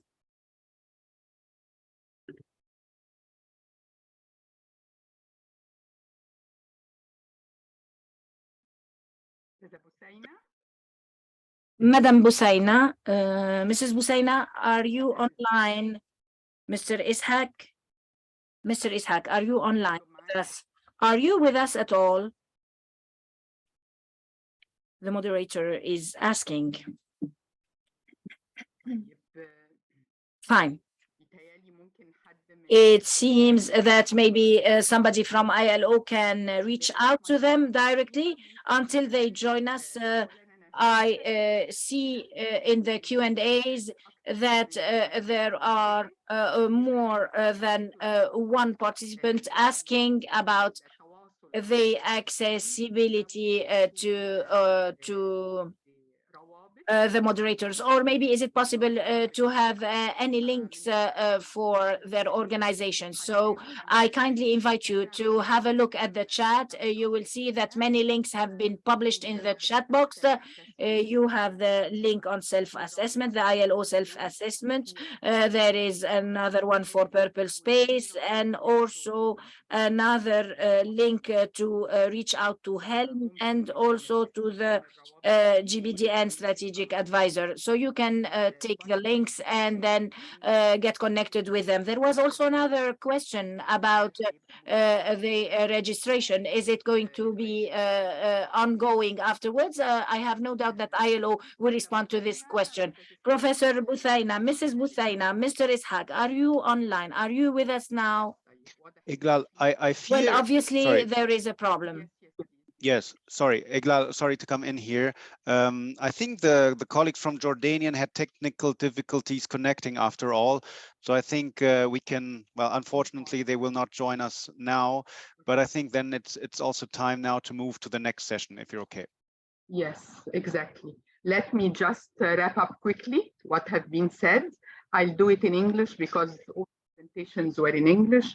So I think that there are a lot of thoughts that we can ponder on, and terminology and concepts that have been brought up.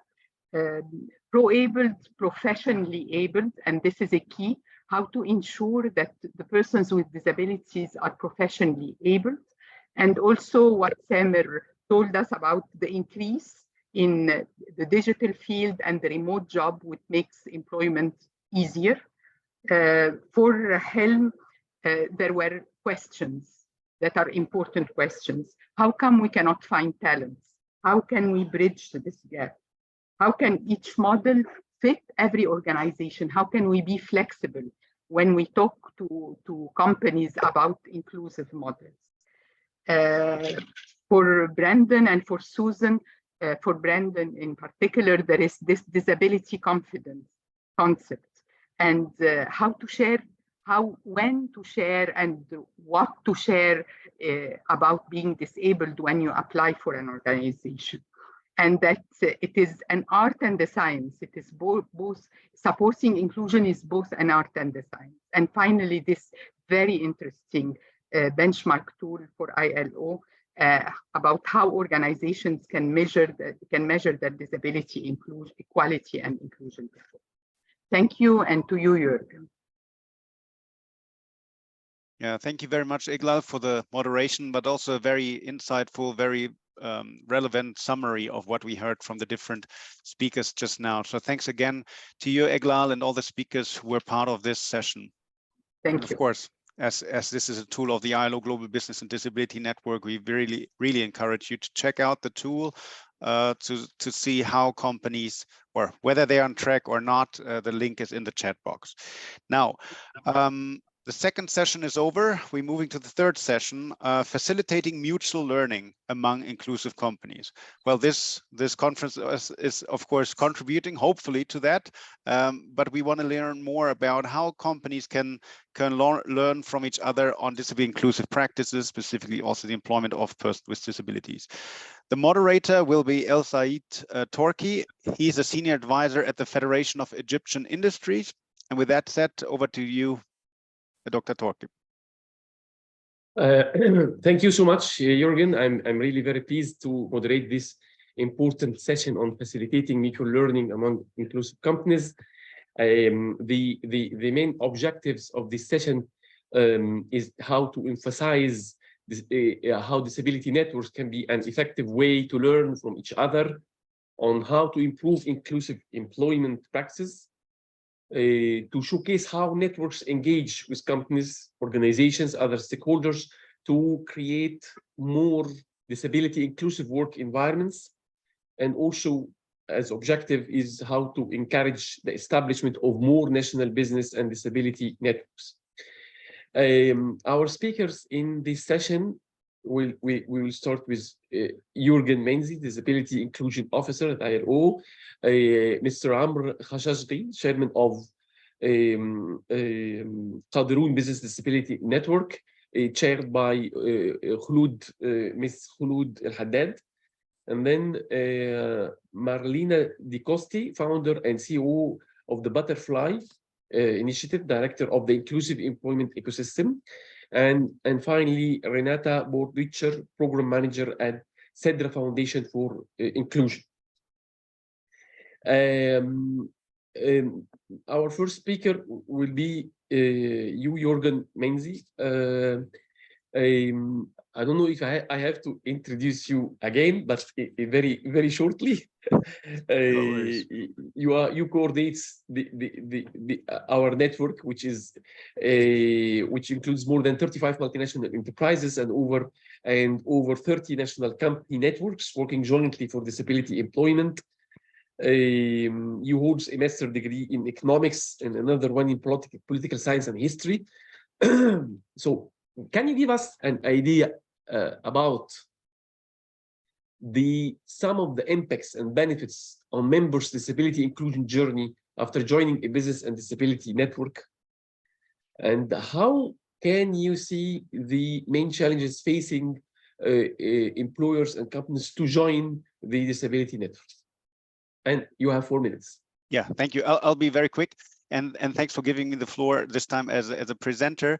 Look, I'll try to share my screen here. Hope this is working. Look, just a reminder that in the ILO Global Business and Disability Network, we do not only have multinational enterprises in the network as members, and we have 37 of them in the network. We also have, well, the same number, 37 national business and disability networks in the network and 7 supporting non-business organizations. But these 37 national business and disability networks are country level, country specific platforms for business to work together, to learn from each other on disability inclusion issues like we do at global level. There are these almost 40 networks at country level. We heard a few minutes ago from Susan Scott Parker, who also happened to be the person who created the first of these national business and disability networks in the United Kingdom in the 1990s.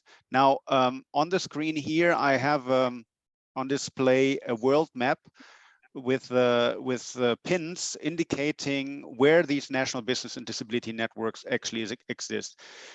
So they're spread out all over the world. There's no region where these national networks do not exist. I mean, in Latin America, North America, Europe, Sub-Saharan Africa, Southeast Asia, South Asia. In the Arab world, in the Arab region, the current one working, the only one we have left with in the region is really Cameroon, and we'll hear from Cameroon in a short while. But just to say a little bit about what these national business and disability networks do more concretely. So as I said, they're country-specific platforms on disability issues, led by companies, for companies. It's really about learning from each other, the peer-to-peer support and exchange. What's working one company in one country might also work for another one when it comes to the inclusion of persons with disabilities. It's really about empowering company to do better on disability by learning from each other, but also feeling a little bit maybe what we could call a peer pressure, you know, like why is this company doing this? Why are we not yet doing that? And we heard a lot about partnerships already in the previous session. And that's also the idea of national business and disability networks, to reach out to sometimes include as members non-business entities with disability-specific expertise. These networks also are intended to raise awareness generally, specifically in the business community, on the benefits of employing persons with disabilities. And ideally, these national business and disability networks provide a single voice for companies in a country on disability issues vis-a-vis other main stakeholders like the government. What is interesting to know that really over the last, let's say, 8 years or so, we have seen a globalized, we have seen the concept, the approach of national business and disability networks being globalized since 2015 or so.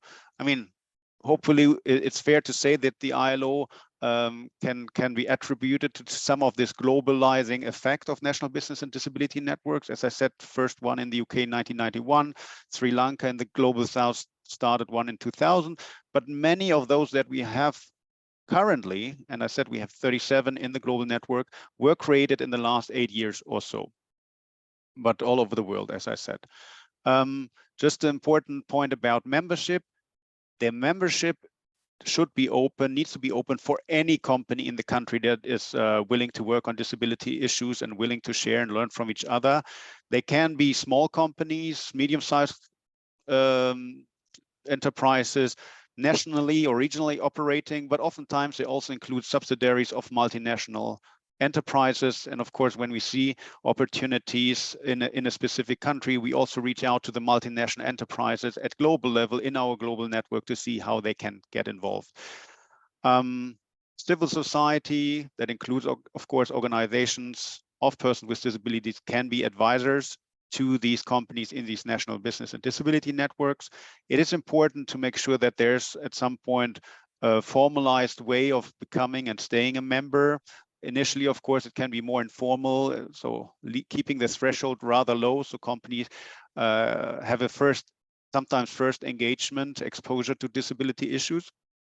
In terms of governance, what we advise is to have a steering committee that comprises the most committed, most active companies in the country on disability issues, technical secretariat, that it can sometimes be employers associations, at times it can also be non-profit organizations.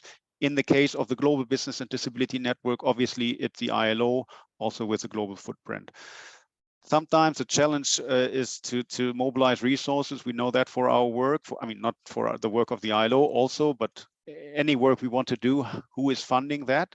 That can be an issue, but there are many ways to fund your work. I think it's all about making the business case and showing the added value of these national business and disability network to employers. The common challenges, and that's the last slide. Well, sometimes there's good attention at the very early stages of such networks, but then the attention wanes. So we need to make sure that the attention is still there after weeks and months and years after the initial launch. We can always have a nice launch event, but then it's really about almost on a daily practice, communicating on what these networks are doing to get companies engaged. Companies need to take ownership. Otherwise, what's the point of having a network for and by companies if companies don't feel they can actually take decisions and lead the network?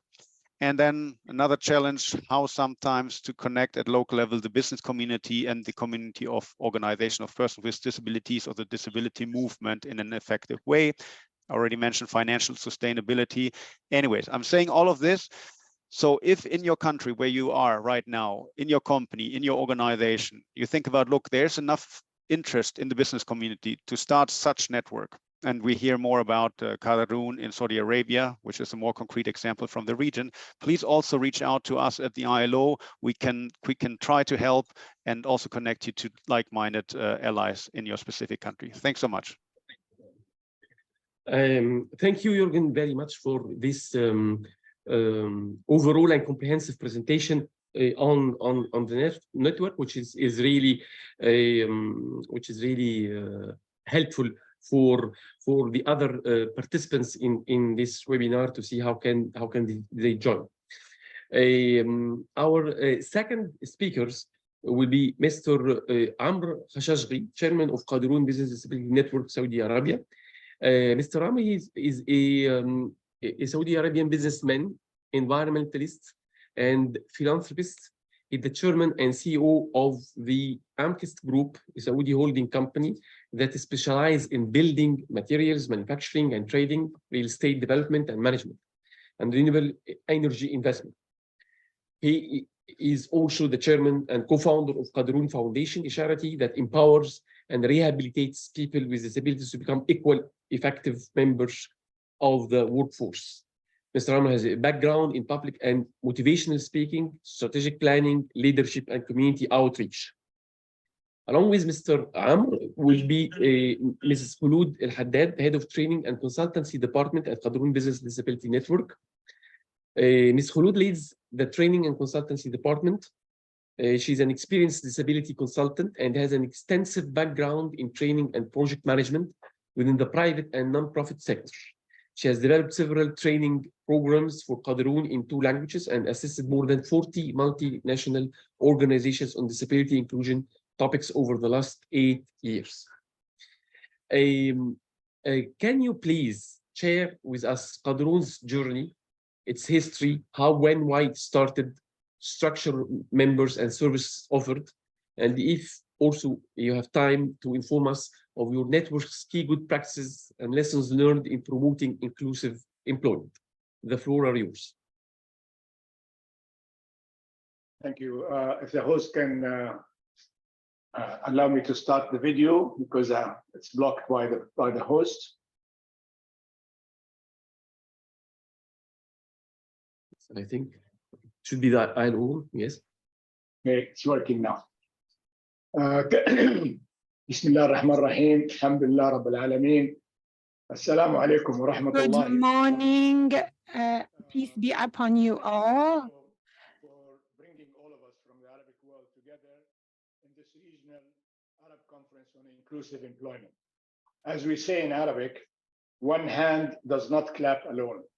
Only through collaboration do we stand a chance to succeed.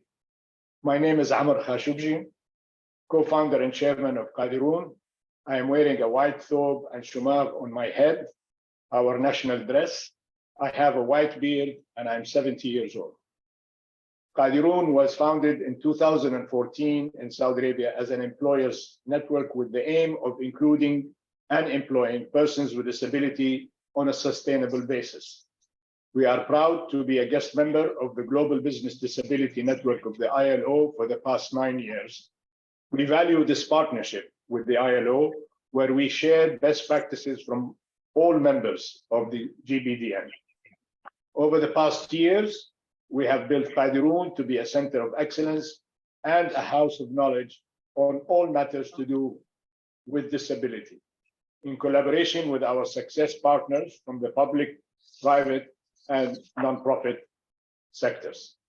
We have also lobbied and successfully achieved the amendments and implementation of laws and regulations to protect the rights of PWDs to be included and employed, meeting their aspirations. We have also launched a year ago Qadirun Career Portal with more than 2,000 job seekers with disability registered, 40% of whom having bachelor degrees. Though we are scratching the surface, our portal has accelerated the pace of JWD employments. And now I turn over to my colleague, Al-Haddad, who will present our best practices and achievements. Thank you very much. Khulud?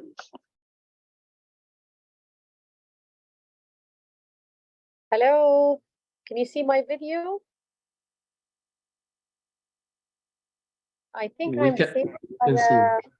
Okay, you can see it? Okay. Hello, everyone. A very warm welcome to everyone. ومرحبا للجميع.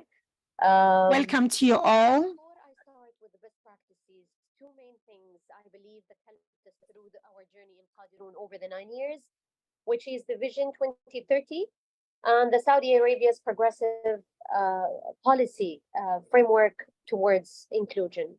The other thing is the Mu'ama certification, which is a self-assessment tool that has been developed in collaboration with the government.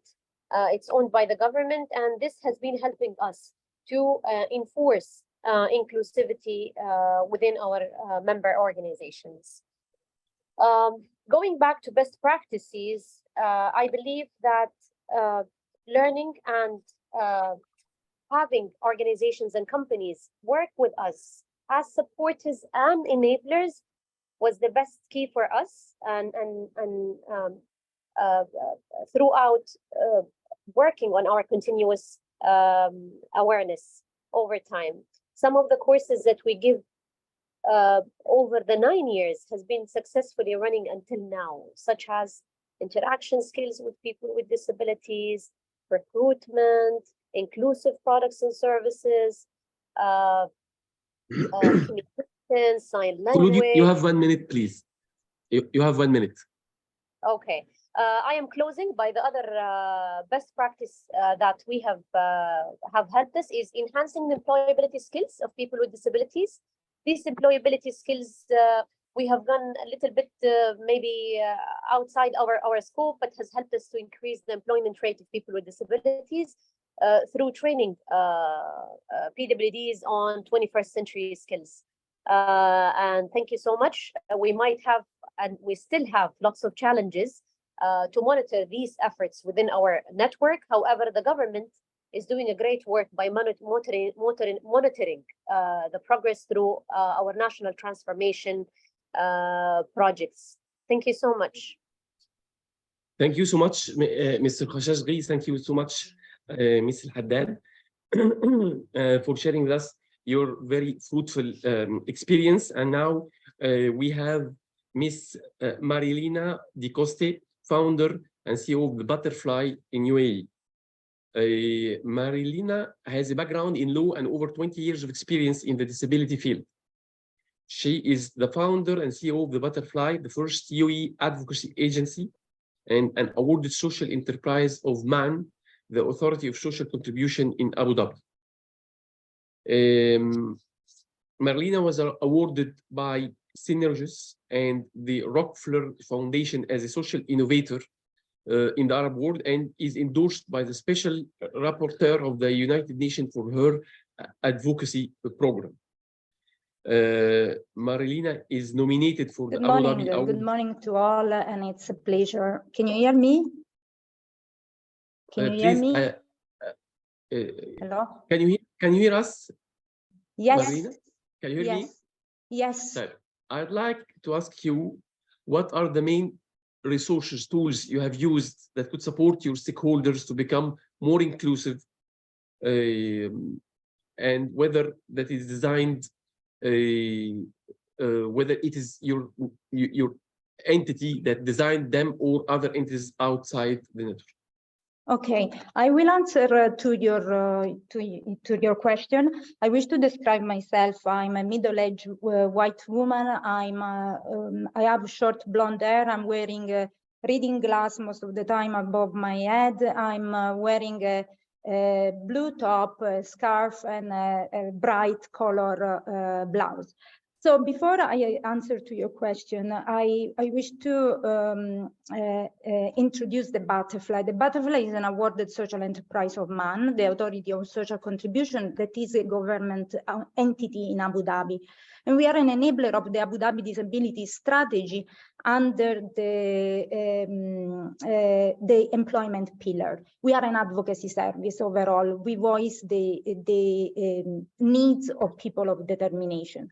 So last year, we decided to tap into the employment, and we launched the Inclusive Employment Ecosystem, which is a roadmap and an unprecedented network that enhance inclusion, equity, and accessibility for the employment of people of determination. So we have a lot of members, and they are growing. And what we offer, and this is in a way linked to your question, we offer guidance, an initial guidance through a self-assessment questionnaire, where we establish a baseline from which companies can improve. We offer monthly workshop. We offer online knowledge hub, where companies can access to reading material and toolkit for the implementation of pillars of inclusion and accessibility. Of course, we have metrics and KPI to enhance, to understand the progresses in inclusion of the companies. But what Jürgen was saying before, what is extremely important, that through this inclusive employment ecosystem network, we bring companies together to share challenges, experiences, but also to foster a dialogue with the public sector. The overall challenges are still and always the same. Companies think that people of determination overall are a liability, too risky to employ, time-consuming, costly, and there is this assumption they're not qualified or capable, enough capable. So what we ask to companies, members of the EE, is to remove cultural, environmental, systemic barrier to make a visible commitment across to all the departments. Accountability. If there is not accountability, people will not implement policies that will be left on the shelf. So we need to assign also qualified resource within companies to drive this agenda, and we need to allocate budget. Is it still ethical in 2023 that we hear companies saying that there is no budget allocation for the inclusion of people of determination? We don't think so, and so we work with our members. So, Marilena, excuse me, you have 1 minute. You have 1 minute, please. Just our legislation in the UAE protect the rights of people of determination. So what we ask to companies is just please make sure that you create an inclusive culture where people of determination, they feel they belong, they are appreciated, they are treated with dignity, and make it visible. Overall, I heard a quote from Neil that is there present that say, go behind confidence, embrace competence. So level up, because if we are not intentionally inclusive, we will be intentionally and unintentionally exclusive. Thank you very much. Thank you so much for your impressive intervention. Now we have Ms. Renata Baur-Richter, Program Manager, Cedra Foundation for Inclusion, UAE. Renata is an accomplished inclusion and accessibility strategist with extensive experience driving transformative change initiatives across industries and cultures. She's a program manager at Cedra Foundation and heads the International Association of Accessibility Professionals, UAE chapter.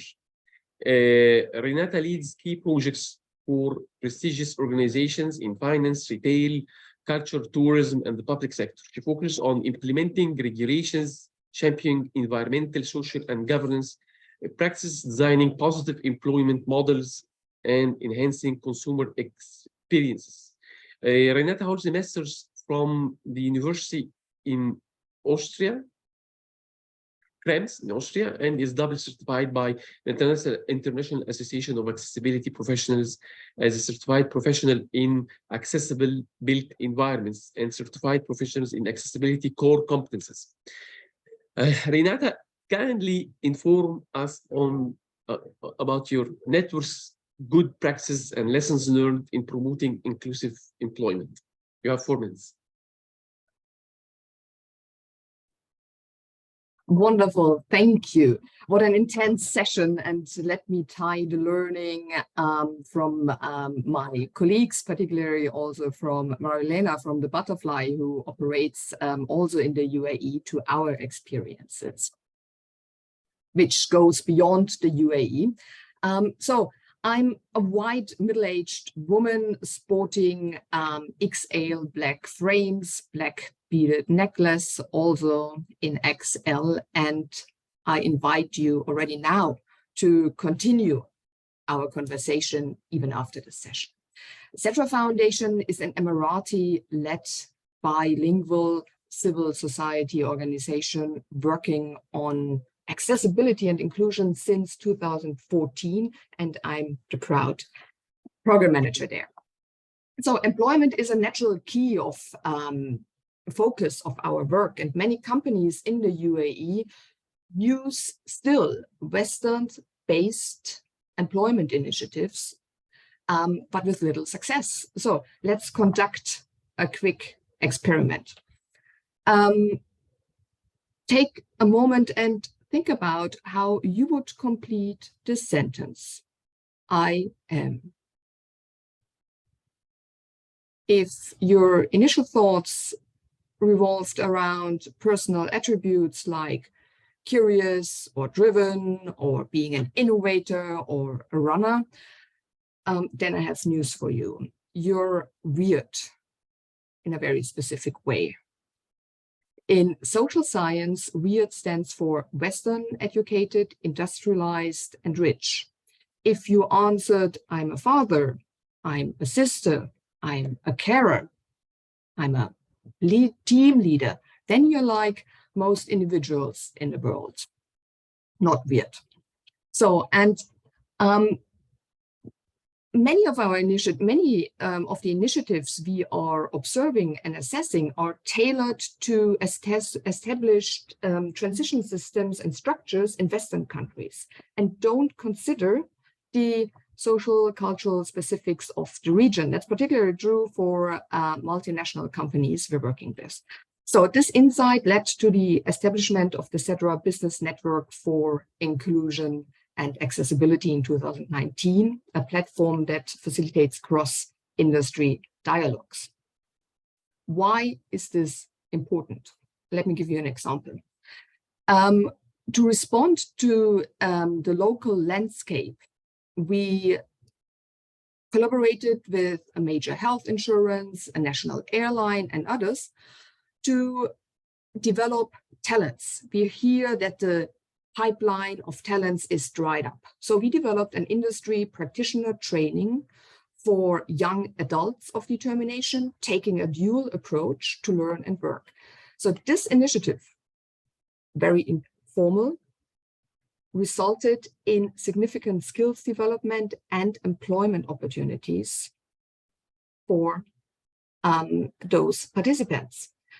But also the learning was on the other side, on the employer side. So, and taking these learnings, we focused on scaling up and identifying future-proof industries for Emiratis and expats in the UAE. And we identified as a first future industry. Renata, excuse me, we have 1 minute. Yes, so thank you. We established a tourism and hospitality cross-industry networks. So what do we do there? In those fire chats, we create effective inclusion labs for innovation. We evaluate successful formulas from partner organizations, learn and implement, and creating a benchmark. We leverage sandbox approaches. And I think this is really the key. So, the same peer review approach that you see in science, we are using here on a C level with CEOs, with leaders. And we utilize this peer reviewed exercise to implement initiatives to employment way faster. And this, relates to a principle, a guiding principles of all our work, and this is EAT. And EAT is an acronym that stands for everyone, everywhere, at all times needs to have access to the workplace, but also needs to have access to information. And collaboration is really the headline. So, and this is really a key in the region, collaboration. Let's stay connected. Thank you, Renata, so much for your informative intervention. And now we come to an end to our session. Jürgen has given us a very good idea about the ILO Global Network, it's the membership conditions and the governance structure and challenges. And we all listened to an amazing and impressive interventions from Qadroon Foundation, Butterfly Foundation, and CEDRA Foundation. I thank our panelists so much. And now we move to the next session and give the floor to Jürgen. Thank you. Yeah, thank you very much, El-Saie. And really also thanks a lot for all the speakers who gave some insights on how we can facilitate the learning, mutual learning among inclusive companies, always striving to do better on the inclusion of persons with disabilities. Now we move into the last topical session, training and recruitment, because two of the topics that we keep hearing also in the Global Business and Disability Network as key topics that companies want to address is, look, how do we get the people with disabilities with the right skills? So it's about training, but then also how do we actually recruit them? Sorry, I get some echo here from somebody. Could you please mute your mic? Sorry, probably the person doesn't hear me now. But anyway, so with that said, we move into the training and recruitment session, the last session of today. moderated by Marlene Rodrigues, co-founder of Jaradat International in Oman. So, Marlene, the floor is yours. Thank you, Jürgen. Good morning, good afternoon, or good evening to all the participants from whichever country you're dialing in from today. I am Marlene Rodrigues, and a quick audio description. I'm an Indian woman with long brown hair, and today I'm wearing a blue shirt and jacket. I am delighted to moderate this last and fourth session of the ILO GBDN Regional Arab Conference on Inclusive Employment. Now, we hear a lot that there is a business case for recruiting persons with disabilities, and organizations believe this. It impacts the GDP, it increases profit margins, but in order to sustainably recruit or employ persons with disabilities, we need to look at what is the training that is provided to them and how do we retain these individuals. So this session seeks to highlight good practices and relevant initiatives that help train, recruit, and retain persons with disabilities in the job market. It's my pleasure to welcome our speakers for this session. We have Mr. Syed bin Mohammed Al-Baidi, the General Manager of Al-Tawassul Institute for Training based in Oman.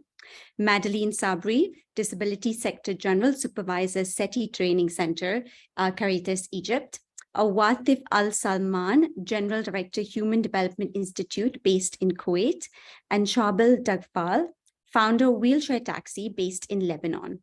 Before I give the floor to our first speaker, I would like to remind you of some practical information on the running of this session. Anyone has any questions to the participants, to the speakers, they can be put in the Q&A box.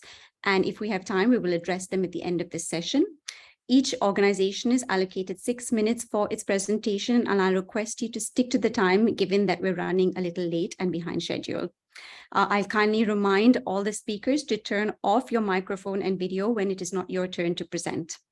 I would now like to invite Mr. Syed, our first speaker, if I can just introduce him very quickly. So he's a sign language interpreter and an expert on issues relating to persons with hearing impairments.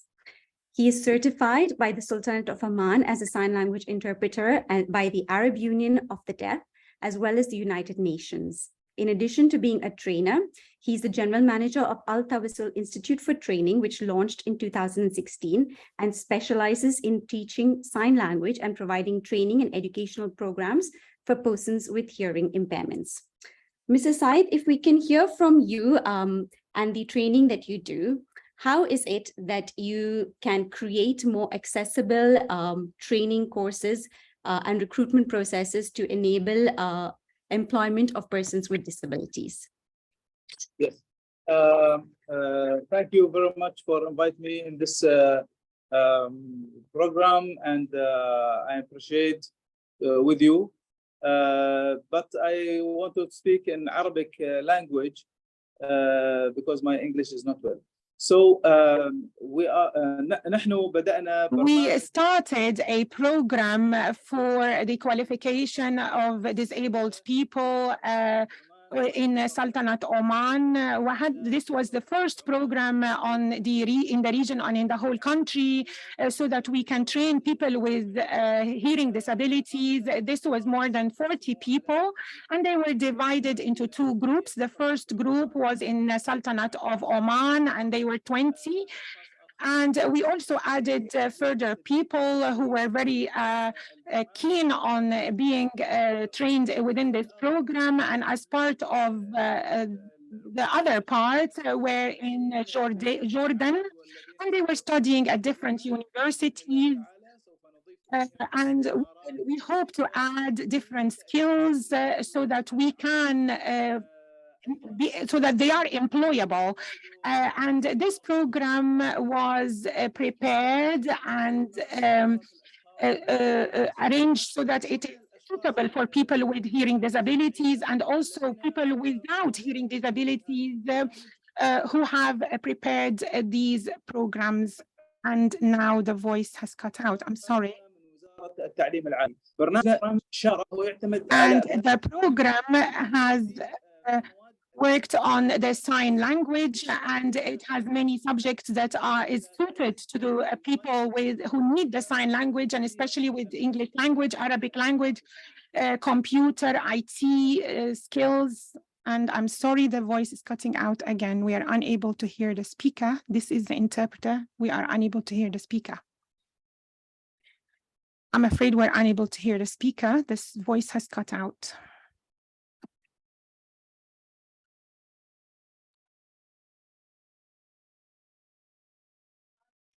There is no sound. This is the interpretation booth. There is no sound.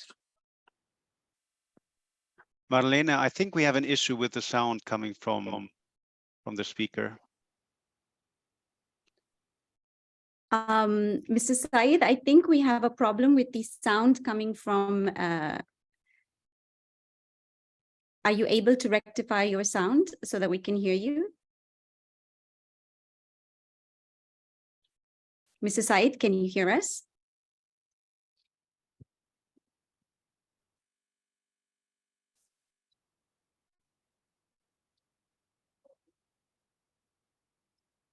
We just give him a minute for them to rectify that.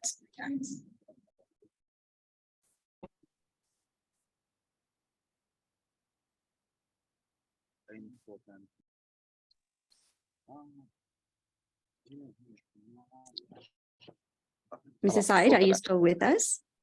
Yes, yes, with you. No. Okay, yes, we can hear you now, yes. Yes. I have to start again? Yes, but if you can just keep it brief because we have less than 3 minutes left. Okay. Thank you.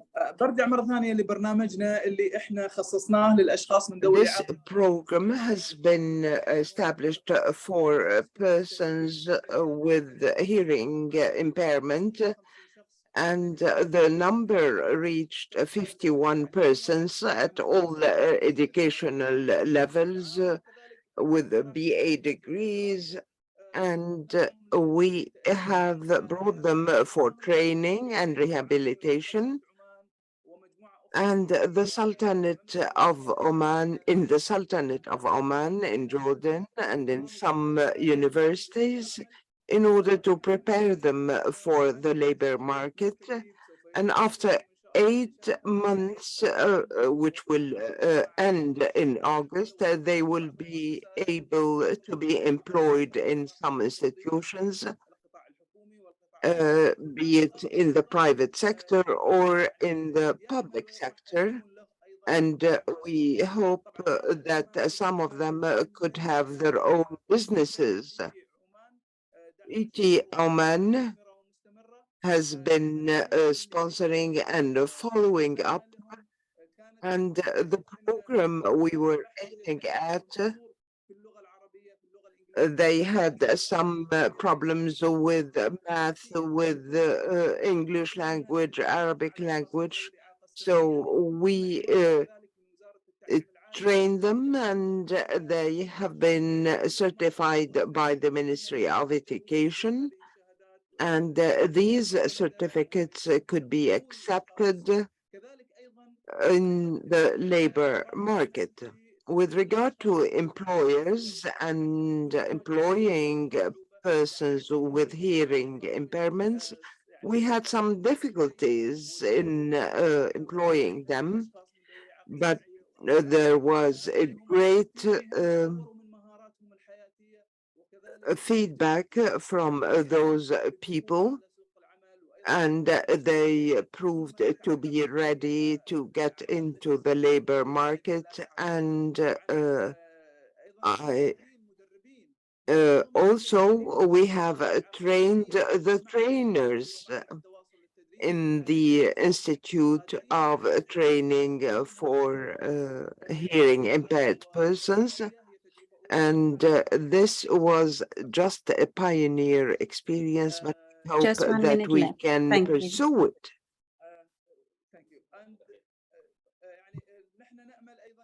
We also hope that we can get partners in the future programs, because there are many applications that we are receiving from parents of persons with hearing impairments, so that they could be trained and then employed in the labor market.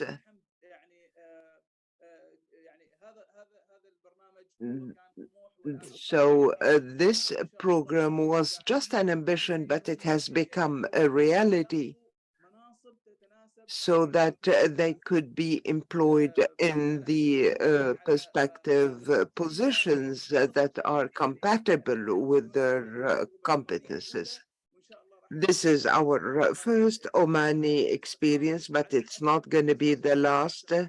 And we hope to reach out to bigger number of persons with hearing impairment. Thank you very much. Thank you, Mr. Said, for your information about all of the training programs that you've carried out in the Sultanate of Oman. I'd now like to move to our second speaker. This is Madeleine Sabri of the Disability Sector General Supervisor, SETI Center, Caritas, Egypt. If I can just tell you a little bit about her. Okay. So, Madeleine is a medical doctor who is currently the General Supervisor at SETI Center. She has more than 15 years of experience in community-based rehabilitation programs, working with families of children with disabilities, and in designing, implementing activities to include children with disabilities in their communities. Given your experience, can you tell us, Madeleine, some examples or share with us how you go about improving the employability of persons with disabilities? Thank you. Over to you.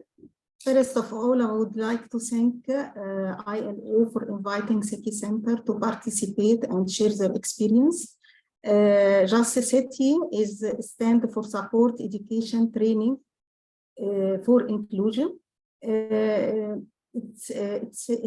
main goal is improve the quality of people with disability, especially people with intellectual disability. And it works through a range of age, from birth till youth get employed in the community and work mainly for community inclusive development. Let me share my presentation.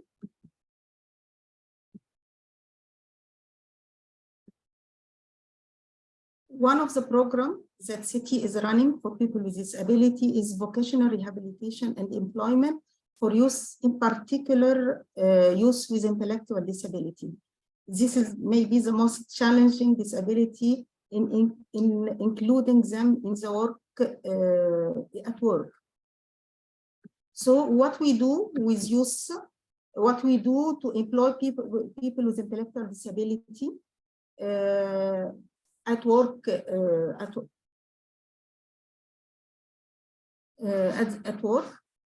first, we have a vocational preparation program where youth can be trained first on independency, how to be independent, and how to behave at workplace, as well as we do an assessment for their skills, for their interest, what they would like to proceed with the profession, and as well as we ask the family what they think about the profession or the work that their son or their daughter would like to achieve.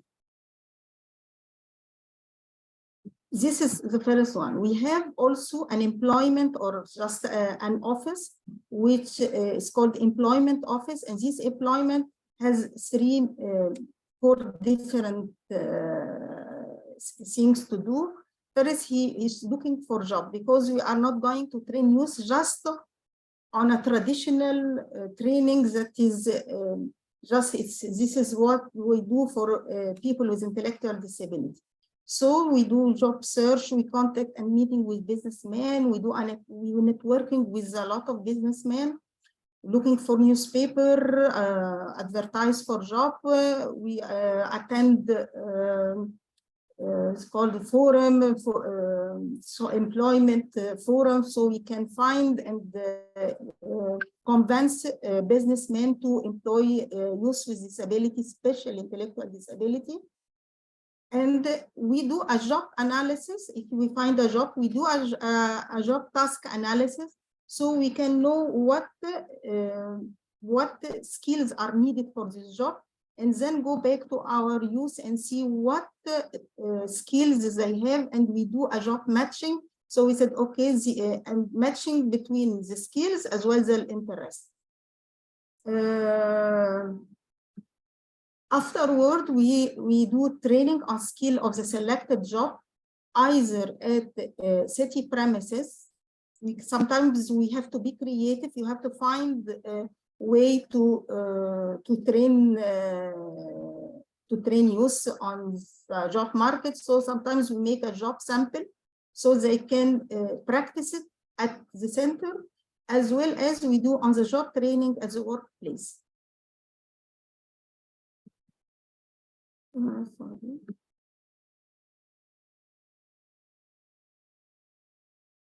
One of the main issues that you tackle today is partnership.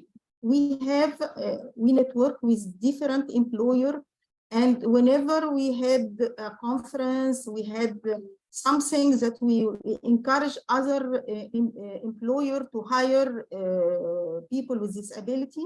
We invite them so they can speak about their expertise on hiring people with disability or intellectual disability, so they can encourage other employers to hire people with disability. Also, we partnership with associations, so we can reach not just people with disability who come to our center, but we can reach people with disability who are affiliated to other associations. Also, official is one who implements the law. So we partnership with them. They have a database of people with disability looking for work, as well as they can oversee and implement the law. So we close the circles. Madeline, you have just under 1 minute. So we go to the workplace and we do raise awareness and we do disability awareness to different workplace, as well as to the colleague at work, so they know how to deal with youth with intellectual disability. And then we do a follow-up at workplace and then gradual withdrawal. Also, we have a self-employment program and family project. So people who are not cannot join the open market can have a self-employment, can work on a self-employment. So we succeed through this year to employ 1,000 youth, especially with intellectual disability. And just what I want to wrap up. What is the success factor? We are believing in the capacity of youth with intellectual disability. We have to convey this belief to all other partners we work with. We are training according to the available job, and we have a flexible training program. Third one, we encourage family involvement, because sometimes family are afraid to employ people with intellectual disability, especially women. Networking and partnership, as you say today, is one of the important things that help us to reach more people with disability and reach more employers. Follow up and films help people to understand when they saw the films, how people with intellectual disability are joining the market and they are working. They get more convinced when they see the films. So thank you. Thank you so much for the really good information you shared with us about your vocational and rehabilitation programs. I would now like to move to our next speaker. If I can introduce to everyone, Mr. Awatif Al-Salman. He's the General Director of the Human Resource Development Institute in Kuwait. He seeks to create opportunities for partnerships with government agencies that are concerned with people with disabilities through the Human Development Institute. Among the important initiatives that Awatif has launched were Partners in Their Employment in Kuwait and Be With Us for Their Sake in Oman. Mr. Watif, can I ask you to talk us through some of the main resources and tools you have used, which can support other companies to become more inclusive? Over to you, Mr. Watif. السلام عليكم ورحمة الله. أنا عواطف السلمان. My name is Awatif As-Salman from Kuwait. I will speak in Arabic and I will present you with the outcomes for this initiative in the state of Kuwait. I am very happy to hear all the presentations submitted so far. And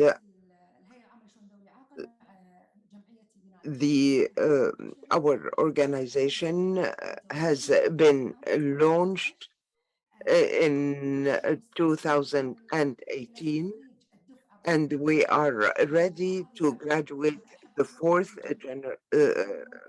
group of people, and which is an online program, and we have 150 of people with disabilities, and from this group of 150 persons, 118 have been graduated, and the rate of participation is 71. And the private sector has provided us with many places of employment in order to enable persons with disabilities. The banking sector has also worked with us, and it indicates that all the institutions are trying hard to involve and engage those persons with disabilities. And we have replicated our experience in the Sultanate of Oman. And last week we had the graduation of the first group for people with disabilities, and 55 persons have graduated, and 11 private sector institutions have helped us. So there were two initiatives by the Kuwait and the Sultanate of Oman, and there is also the vocational safety training program, and they are compatible with those persons with disabilities. And we are filling some jobs in many institutions, and we have been able to appoint people who can deal with persons with disabilities in order to prepare them before joining the actual jobs. We are very happy with the support we have received from the civil society and the private sector, and as well as the government.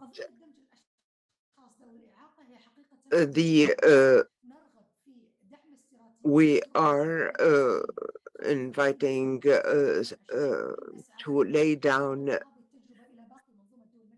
We would like to convey our experience to other parts of the Arab world, and we would be we would be happy to convey the same experience to other institutions.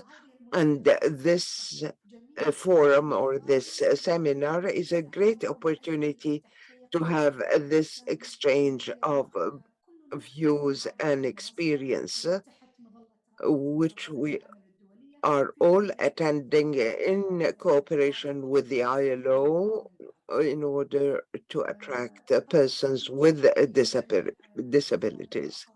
I would like to thank all colleagues at the organization at the ILO.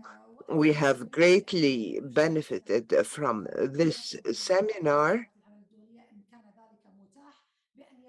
and I wish you could attend the graduation tomorrow of those persons with disabilities, because this will be a great happiness for us if you could participate in the graduation, and we look forward to participating in more future seminars. I thank you very much.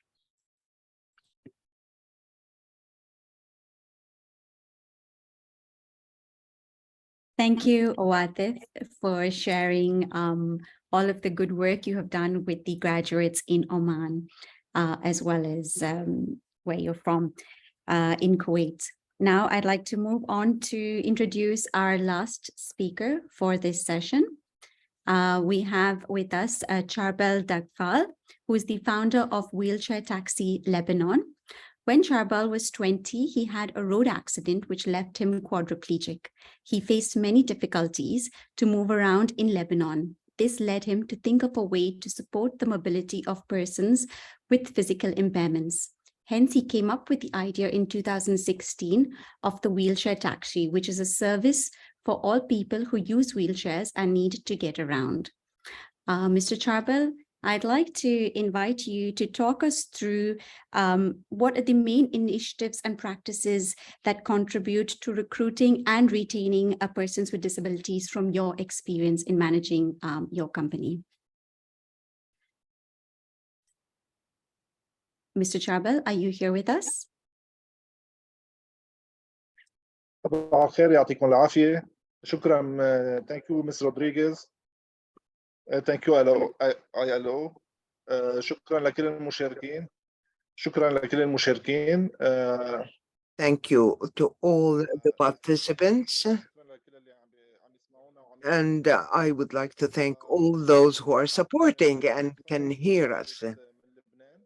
I'm from Lebanon, and because of the difficulties to move around in Lebanon, especially with persons with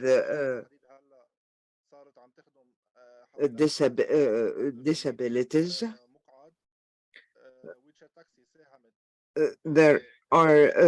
we thought of establishing this taxi, a wheelchair taxi for elderly people and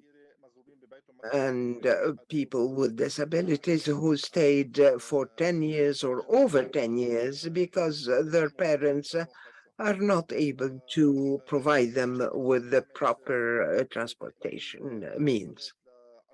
And that is why we reached out to those persons who would like to pursue their education and later on to the labor market. We are providing transportation to those persons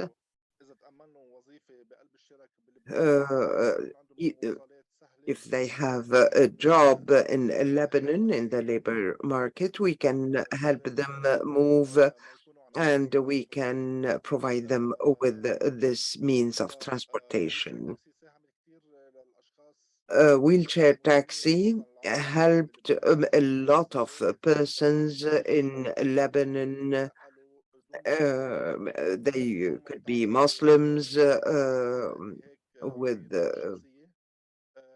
and they can move freely, or someone who cannot move, then they can move freely, be it to hospitals, to restaurants, to touristic sightseeing tours. So we are hopeful that we can reach out to many, to all the Lebanese soil. We have reached out until 50% of Lebanon, but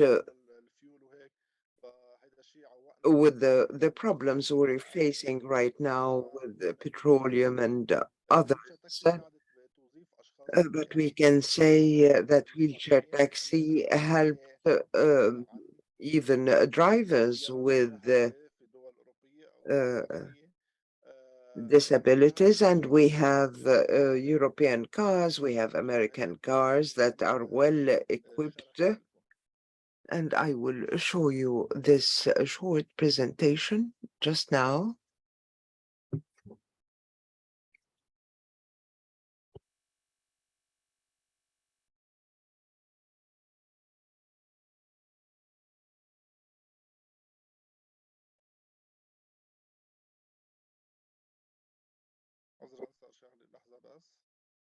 One minute, please give me just a second.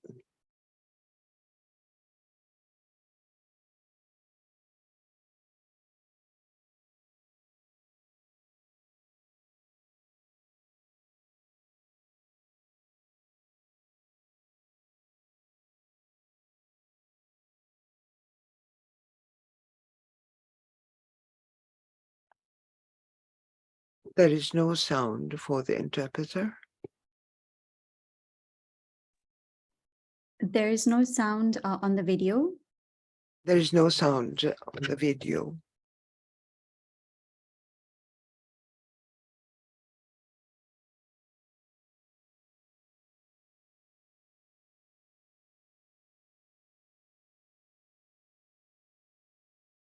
Sorry, the interpreter cannot hear the sound of the video at all. Sorry, there is no sound on the video, Mr. Charbel, so the interpreter cannot hear what to interpret.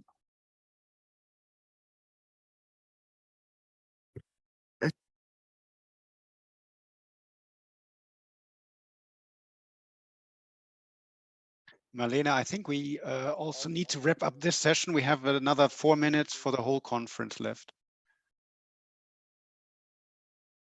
Mr. Charbel, if I can invite you to wrap up your session, please.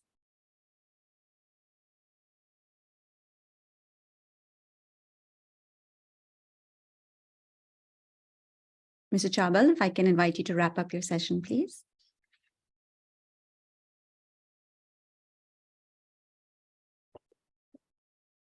Can you hear me? No. Yes, I can hear you, says Mr. Charbel. Marlene, I think, sorry, Charbel, I think we would have to sum up this particular session on training and recruitment. Marlene, if you want to say some final words, and then I do the closing remarks. Great. Thank you so much to all the speakers for this session. We heard that training is really important, and what works well from the various organizations is that we need to check with the individuals what they are interested in being trained in. And then on the job and classroom training, a combination of both works really well. And then we need support from parents, from organizations, and from government entities and NGOs to ensure that the training gets carried out effectively. We'd like to give a big appreciation to the various organizations, SETI, which have trained 1,000 youth intellectual disability, persons with intellectual disability, and have trained 1,000 of them, to Mr. Said in the Al-Tawasul Institute in Oman, who's done training in IT skills and English, as well as Mr. Awatif, who've trained, over 100 people in Kuwait and another 55 in Oman, and then to Mr. Charbel for all the work he's doing to assist persons with disabilities to be able to move around better. Thank you so much. And I'd now like to hand over to the Master of Ceremonies, Mr. Jürgen, to close up the session. Thank you, everybody. Yeah, thank you very much, Marlene, and sorry to come in at the very end to rush you and Charbel. Apologies for that, but we need to finish on time. Thanks a lot also for this session on training and recruitment. As I said before the session, obviously topics that will continue evolving because required skill sets change, recruitment practices change, keep evolving. So it's always good to learn what's happening, especially also from a regional perspective. So thanks so much, Marlene, for the moderation. the key points that we should take away from the session, all the speakers. Now it's to me to use the last minute we have to conclude this session and remind us about what we can do. Now, first of all, it's important for me to say that the recording of this conference will be shared. We will have a recording in English and a recording in Arabic. Also, we'll share the slides that were here screen shared with you, so you can also then read it when you have a quiet moment in more detail, take some more time. Also, just to say, a reminder that on the website of the ILO Global Business and Disability Network, we have about 80 or so country profiles. Have a look and see for the countries in which you operate, in which you work here in the Arab region, if the data, if the information is still up to date. If not, please just let us know and we're happy to update the information. We invite you already for the next conference. It will not be a regional conference, but it will be the global annual conference of the Global Business and Disability Network. It will be on the 14th and 15th of November in Geneva at the ILO headquarters. The program, we're putting it together, but it would be great to see you, some of you also at the conference here in Geneva. For sure, follow also our LinkedIn page and subscribe to our newsletter so you don't miss out on any future opportunities, events of the Global Business and Disability Network. And then lastly, I wish I had a few more minutes, but lastly, I just want to thank everybody involved in this conference, specifically, of course, those who spoke, who presented their practices, and thank you for sharing, but also, well, for your personal, professional commitment to the inclusion of persons with disabilities, to the moderators for moderating all these different sessions. The heavy lifting of this conference really was done by two people you didn't see here on the screen. Jihan El-Shakawi, she was a lead consultant for the ILO to put this conference together. So thanks so much for Jihan, to Jihan. I know you're listening in right now. And also my direct colleague, Arya Tung, who did a lot of work in preparing this conference. Thank you very much, Arya. Then, of course, to the interpreters, both for English and Arabic, but also to the interpreters in interpreting into international sign. And a special thanks to the El Tawassul Institute in the Sign Book in Oman for the free of charge delivery of Omani Sign Language interpretation. That's very much appreciated. And of course, it increased the level of accessibility we had today in the conference. So thanks so much, much more to say, I think, but for that, I think we need to wait for another event, webinar, conference. So thanks so much. Have an amazing rest of the day. And I'm very happy that a lot of networking already happened over the chat and more to come. So thanks so much and take care. Bye-bye.